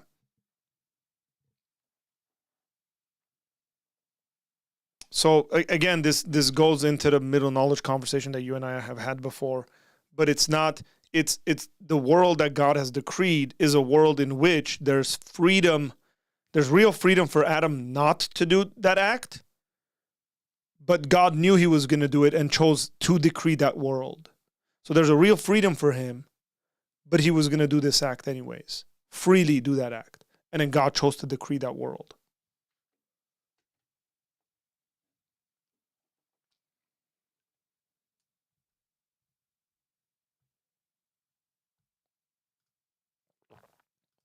Muslim apologist seems to be a Shia. I have no idea. Islam is free from the Shia and their lies and beliefs. Islam is and that seems like an internal thing you guys got going on. Oyart, I forgot to ask. Yesterday you said that people get different punishments depending on the severity of their sins, but immediately said that doing one sin will make you deserve hell. When did I say that? No, no. I said we speak about sin in the singular, in the sense that like sin itself is rebellion against God. Like all sins come out of rebellion against God. Right? So sin in the general, not like one sin, not like I punch someone in the face, let's just say, and that's a sin. But me punching the guy in the face comes from sin itself, right? Like as in rebellion against God. And rebellion against God gets people hell because it's rebellion against God. So I think you might have misunderstood what I was saying. I must not understand what you meant, but I watched the conversation again, and this is pretty much what you said. One point that replaced me really is a godsend, by the way. Yeah, maybe I misspoke, but remembering yesterday's conversation is that's what I was saying. Like sin is rebellion against God, and then it produces sins. Okay?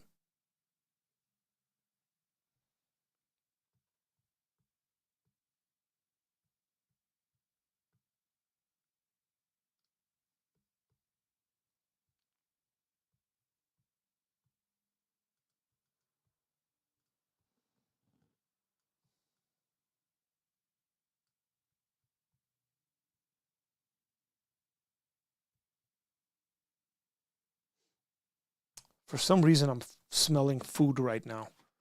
I'm nowhere near. I might be hungry. I haven't had lunch.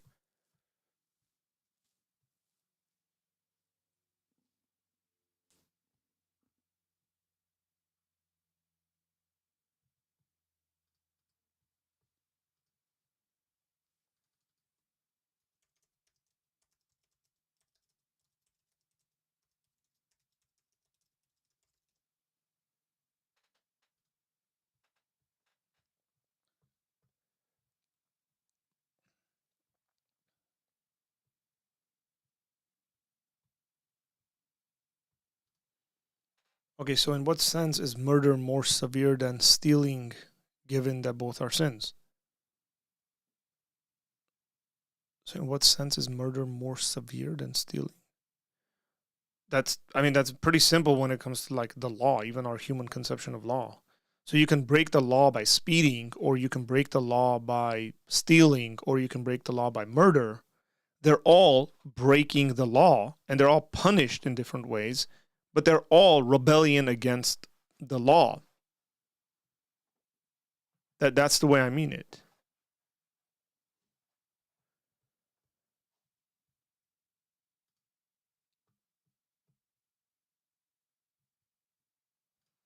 If God decreed something, then how can it be a choice? That's a contradiction. It's not a contradiction. I'm not going to get into the philosophy and explaining this to you. Go read some scholarly papers on it. Islam has the same predestination problem, so it slices both ways.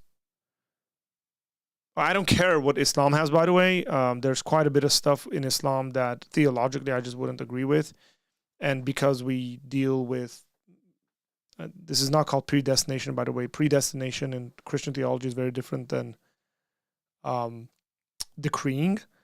But knowing the future and people acting freely to bring about that future are not contradictions. This is something that's been put out there for a very long time. Really, nobody's showed it to be a contradiction.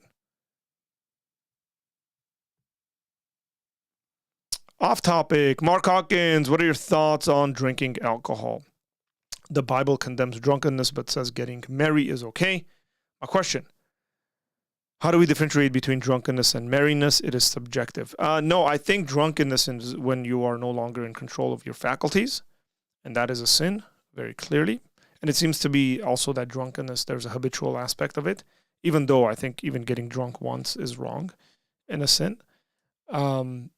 In regards to merriness, I think is not. Alcohol, like food, makes you merry. Let me put it that way, right? Like when you eat food and you eat good food, it makes you happy. It makes you merry. And I think alcohol could have the same could have the same results in regards to making one happy, so on and so forth. I don't have any issues with drinking alcohol. I think it's something that ought to be done in wisdom. I think it's a conscience issue. I think if you have issues with drinking alcohol, do not drink alcohol. If you know, like, you can't drink, and if you drink, you're going to get drunk, don't do it. And so know your limits. If you don't know what your limits are, then drink very little is what I would say. It's not necessary, but again, is drinking alcohol a sin? No, the Bible doesn't say drinking alcohol is a sin. If you have a follow-up to that, I'd love to explain it.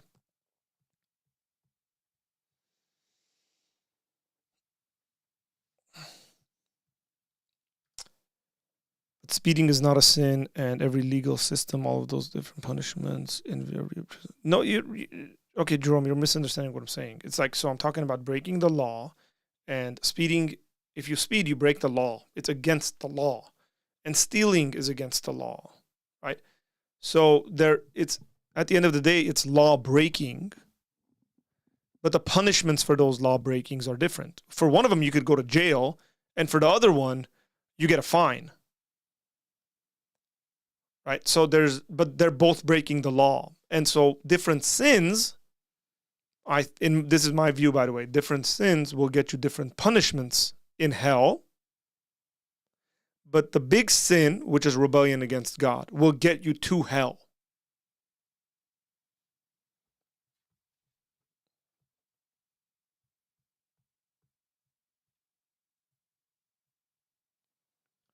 This is an overly simplistic view of anything, by the way. I think booze is evil. I've seen it destroy so many. Let's use the same logic and apply it. I think the internet is evil because I've seen it destroy many. I think basketball is evil because I've seen it destroy many. I have. Like, I could go on all day. Cars are evil because people spend more money on their cars than their families. Bad logic. It's a wonderful thing and a terrible thing, by the way. Logic, that thing. It's something I'm struggling with at the moment. I drink twice a week, but never to the point where I can't walk or talk. Yeah, again, I would just say, like, is it like, do you feel the need? Do you feel like you're addicted to drinking? If you are, like, then it's wrong. You shouldn't do it. Could you go on without drinking? Let's put it that way. Like, and if you don't know, or if you're not sure, I would just say push yourself and fast from it. And say, you know what? I'm not gonna allow this thing to master me. Paul says, I don't allow my body to master me. You know, I beat my body and make it my slave. And you ought to always be in control of your faculties. And so don't drink for a very long period of time or something. Like, don't drink for a month. Don't drink for 2 months, 6 months, whatever. And just for the fact of proving to yourself that this is not something you're reliant on. If the thought of that even kind of gets you going kind of crazy, I would say that there might be issue there. Like, don't drink. By the way, I don't think drunkenness, being drunk, looks differently for different people. And there's a degree in there. Like, I don't think it's just drunkenness when you can't walk or talk. I've been drunk plenty of times. Most of those times before I was a Christian. A couple of times after I was a Christian. After I've been a Christian. And I have not been drunk for a very, very, very long time, just to put that out there. But in my earlier years as a Christian, there was a number of occasions in which I got drunk. And I could walk and talk fine when I was drunk, but I was drunk. So it's not just like being completely hammered where you can't even function, where we would just call that drunk. I think there is something where you're like, you could be semi-functional or somewhat functional and still be drunk. I had a boss at a certain point in my life who was an alcoholic. He actually ended up dying from alcohol poisoning, sadly. And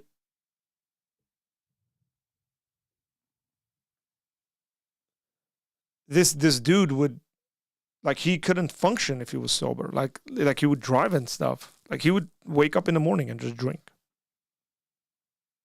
So, okay, let's look at these passages, guys. So how do you reconcile your view that alcohol is not a sin with verses like Habakkuk 2:15? Okay, let's go look at Habakkuk 2:15. So Habakkuk 2.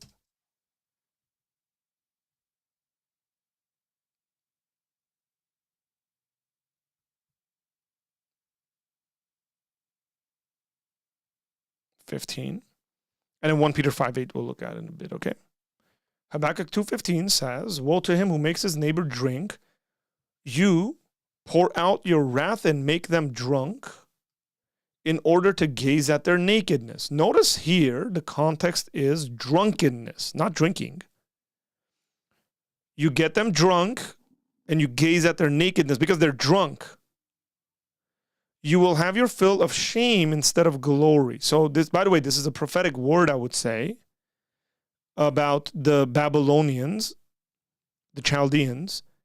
And the idea here as well, contextually, just to explain this, contextually, the idea here is that the Chaldeans oppress their opponents, the people they're conquering, get them drunk, get them naked, gaze at their nakedness, and God says, that thing you're doing, I'm going to use it to shame you, not for your glory. This has nothing to do with drinking. It has a lot to do with oppression, not people who consume alcohol. A lot more is going on there. So I think I would say that's out of context, and that specifically still has to do with drunkenness, not just drinking. Remember, we distinguish between drunkenness and drinking, and I said that drunkenness is always a sin. So don't put that on me, okay?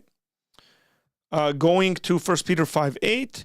1 Peter 5:8, as I have it highlighted here, you can tell. It says, be sober-minded, be watchful. Your adversary, the devil, prowls around like a roaring lion, seeking someone to devour. Again, the idea here is that you can consume alcohol and still be sober-minded. So in no way do these passages contradict my view. And I don't know how old you are, by the way. How can we be sober when we drink? I very easily, let me just put it that way. So the other night I had a drink. What was it? Like whiskey and Coke or something. I had one glass of whiskey and Coke. I was completely sober at the end of it. And then like maybe an hour and a half after that, I had a margarita, like about that big. And I was completely sober. In no way were my faculties bothered by those two drinks that I had that were 2 hours apart. If I go and grab a beer right now and have a drink, I'll be completely fine.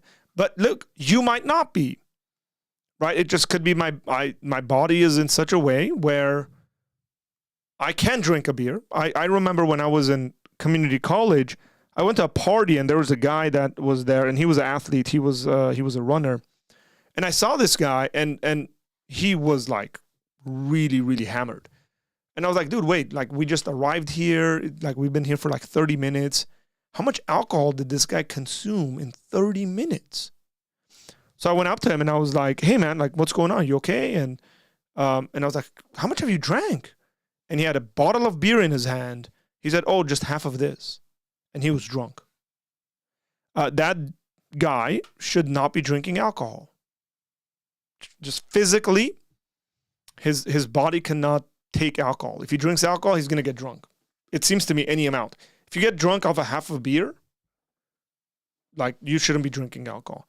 So again, there's wisdom here, right? So those passages, again, I don't think in any way speak. Like if I have a glass of wine, there's nothing wrong there. Sober means not intoxicated. No, sober means... Look. Okay, let me just actually, without like going back and forth for no apparent reason. Okay. Here's what sober means in the Greek. This word, Nifo. Nifo. Means sober, be self-controlled. Okay. Here are the two ways it's translated in the New Testament. It's translated as sober and it's translated as sober-minded. Sober-minded is translated 4 times in the New Testament. I should focus in. Let me see if I can.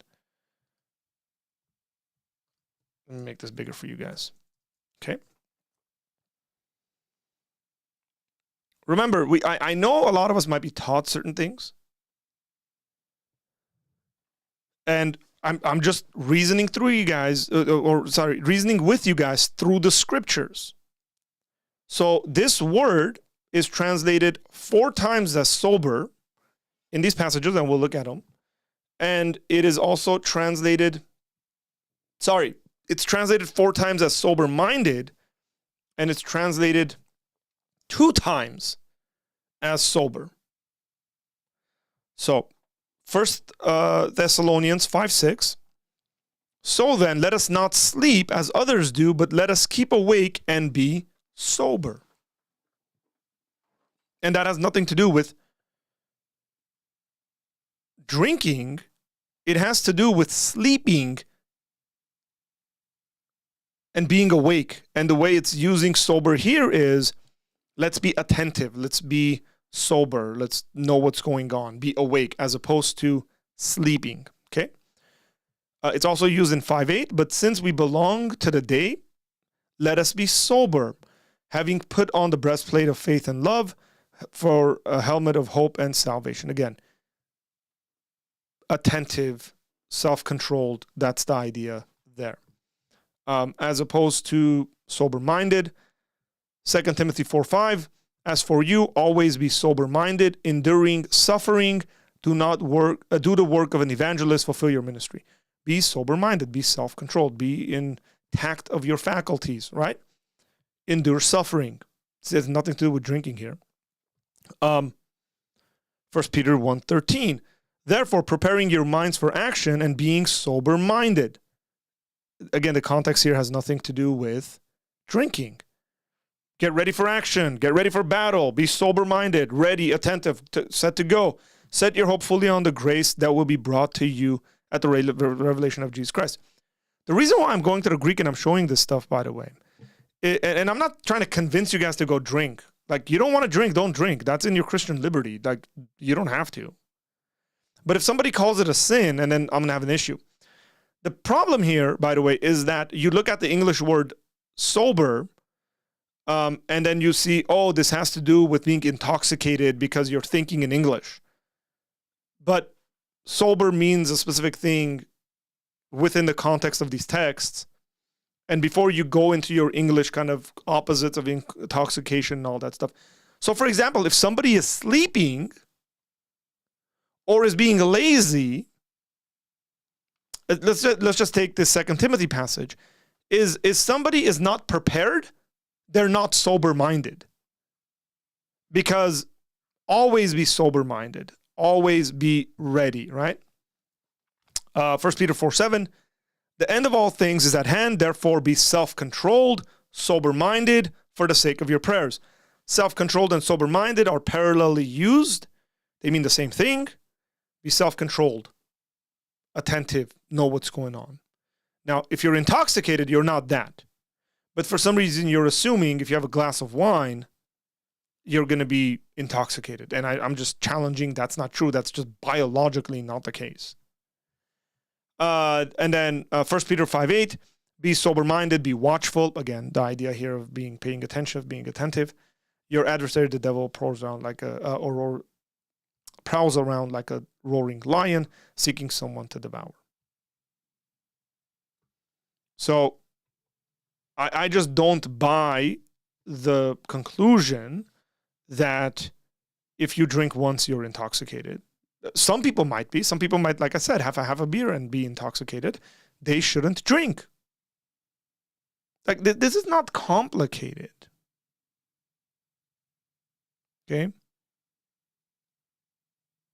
Like, it's really not.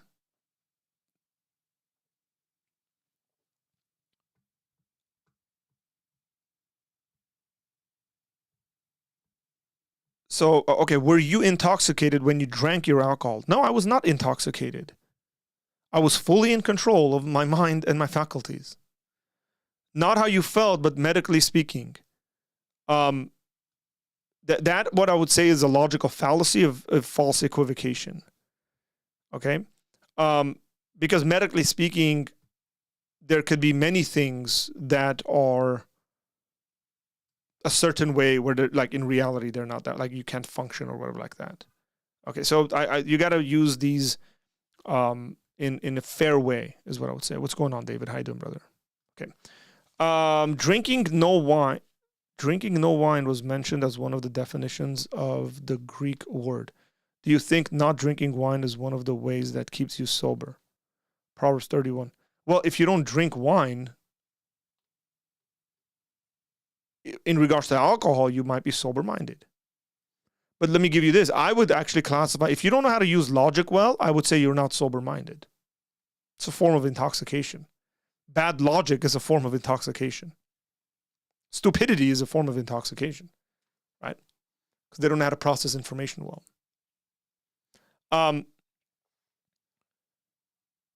Here's the number of things that you need to consider. Let me just put it out. And I've just defended here my position. Jesus turned water into wine. And please don't say it's grape juice. Nobody ever has believed that. Okay, and I mean, like, prior to Americans thinking that they can somehow think it's grape juice. Grape juice naturally ferments, and you have to do all sorts of weird stuff for it to ferment. Like, grape juice is a very recent discovery. Okay, unfermented grapes. Jesus turned water into wine because wine had run out.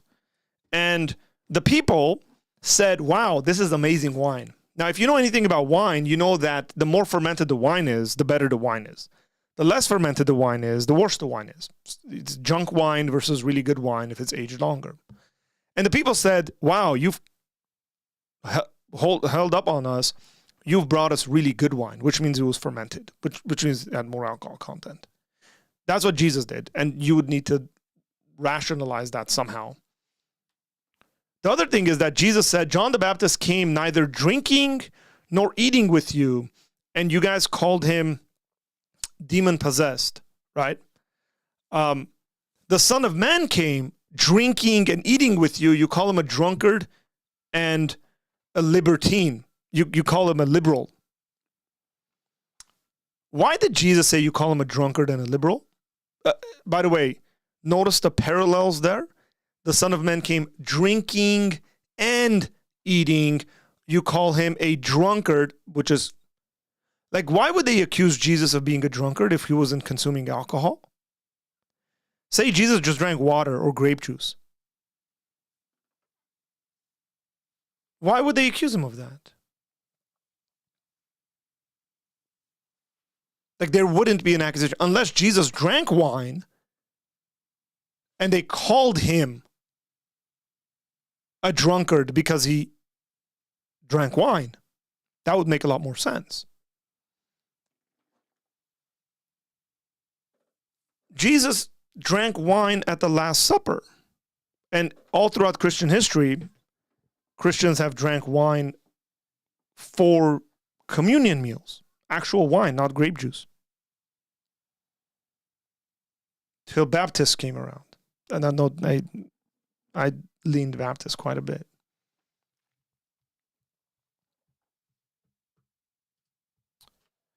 Wine has many definitions, and Roman historians like Pliny said that unfermented wine was considered the best. Olive oil prevented fermentation. Where did Pliny say that, by the way, that unfermented wine was considered the best? Again, the scriptural arguments there would be Jesus turned the water into wine. And I would say that wouldn't have been I know this argument's hilarious, by the way, that everybody in the history of the world has considered fermented wine the best.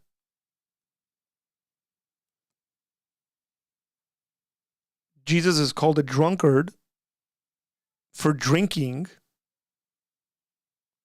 And there's nowhere in the Bible that you can actually show where it says drinking is a sin. Again, there's many places in the Bible you can show where being a drunkard and drinking and getting drunk is a sin. But nowhere can you show that drinking is a sin.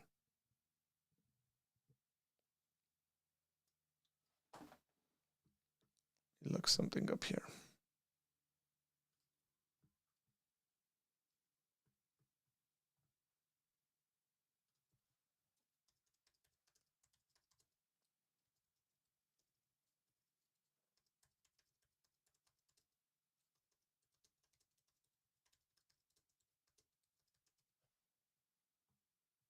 I've never, to be fully frank, I've never heard the Pliny statement, but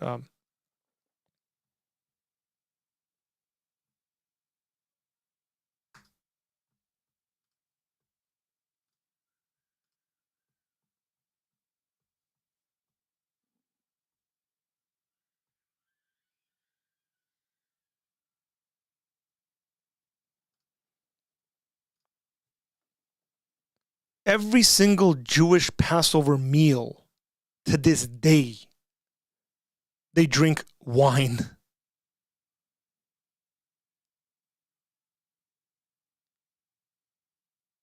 Every single one of them, there's actual wine being drunk.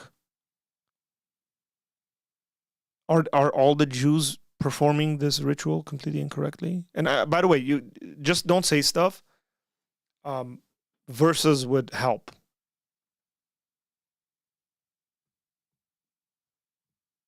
Okay.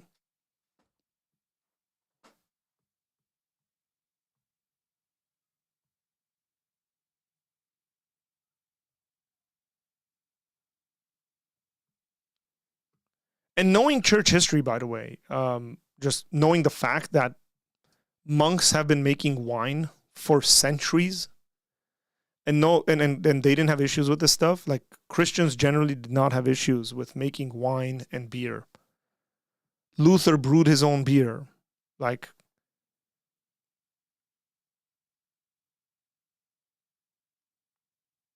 and then we start having issues with this stuff, I would say is more of a issue we have with our culture rather than the original context. Where does it say that the Passover meal doesn't have, it's against the rules with no fermentation?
So it's not necessarily longer, but it's the fermentation process, as far as I understand. And yeah, I don't make wine. If anybody in here is like a wine guru.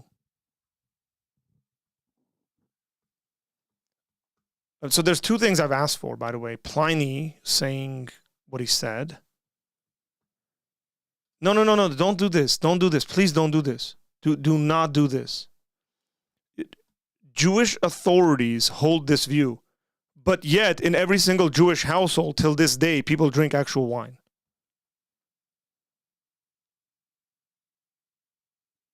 So no. And Jesus warned of the leaven because that had to do with bread. So, okay, hang on here. You're all over the place. Please don't do this to me. If we're having a really serious conversation, I assume we are, do not just pick and choose stuff that you want to include in your argument. When I asked where in the Old Testament does it say that the Passover meal shouldn't have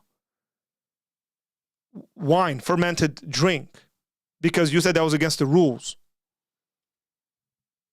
It's not in there. And then you're saying Jewish authorities hold this view, which they don't. That's just like factually wrong, because Passover meals today, up to this day and historically, have had wine. As a matter of fact, there's all sorts of issues about like giving children, so on and so forth. Historical churches like the Orthodox Church, the Catholic Church, the Oriental Orthodox churches have taken wine for communion forever. Protestant churches, up till about 150 years ago, took actual wine for communion.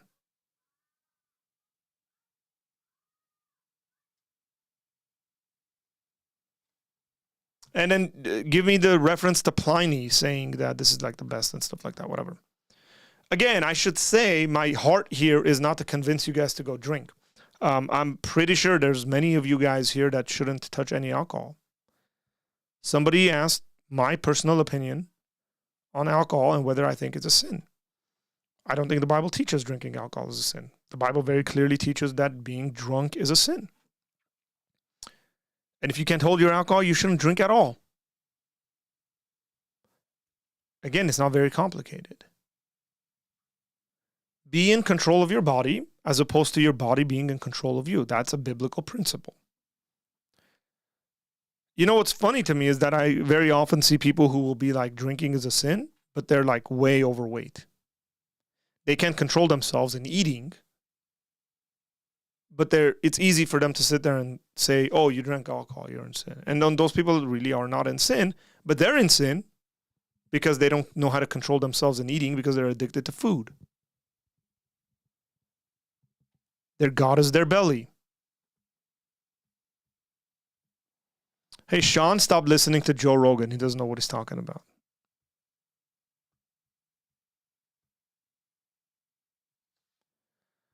Your arguments are lame.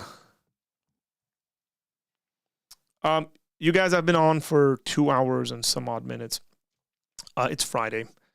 I'd like to head on out. Look, it's been a pleasure hanging out with you guys. I think I'll see you guys Monday. Monday, we're going to react to episode 5 of the Jordan Peterson Exodus study. And so look out for that. But we'll do it live. And have a good weekend. Enjoy your weekend. Pray for me. I'm preaching this Sunday. I haven't preached on a Sunday for some time. So I'll be preaching this Sunday at my local church. Get the privilege of doing that. I'll be preaching out of the Gospel of Luke. And so really, really excited about that. And then I will see you guys Monday, like I said. Just again, enjoy your weekend. Okay. I guess I got to respond to this.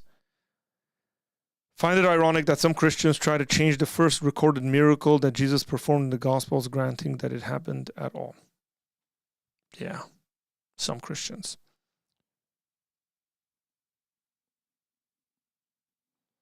Okay. Let me pull up that passage. I guess I don't want to just ignore you.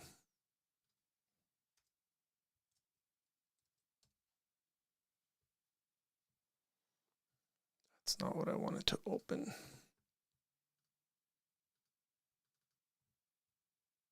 And we'll just pull this passage. I guess we'll talk about this before I head out. I was about to end this, but I guess not. Thanks for the super chat, David. Appreciate it, my friend. That's money in the cash register. So, Exodus 12. And we're looking at verses 15 to 20.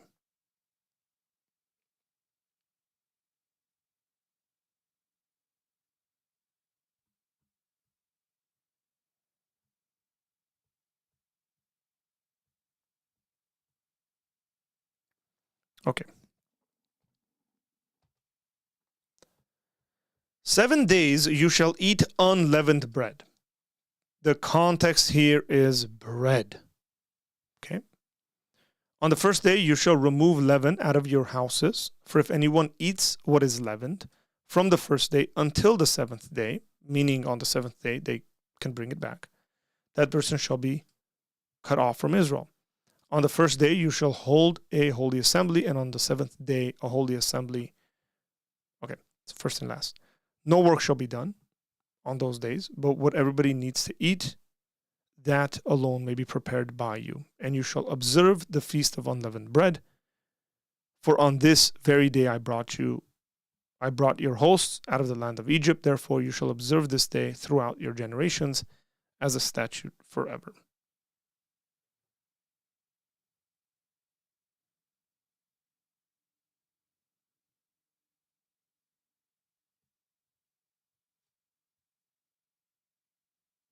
I don't think anywhere in there shows that you can't have wine. I did not.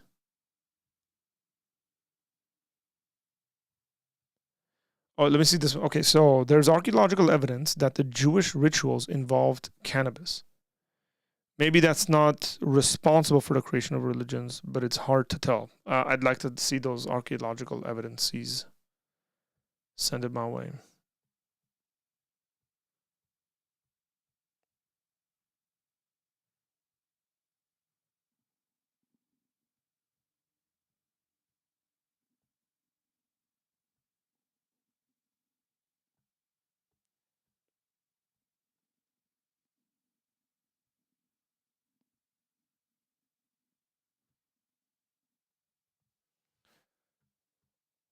Okay, I'll end it there. I gotta go. Take care, guys. God bless you. Even if you don't believe in God, may God bless you. And hopefully some of you guys will come to believe and give your life to Jesus. This is, at the end of the day, an apologetics channel. And we aim at having those conversations. Now that we did some internal discussions between Christians on this issue, but hopefully that's been relevant to some of you guys and you've learned something. Take care. God bless. I'll see you guys Monday.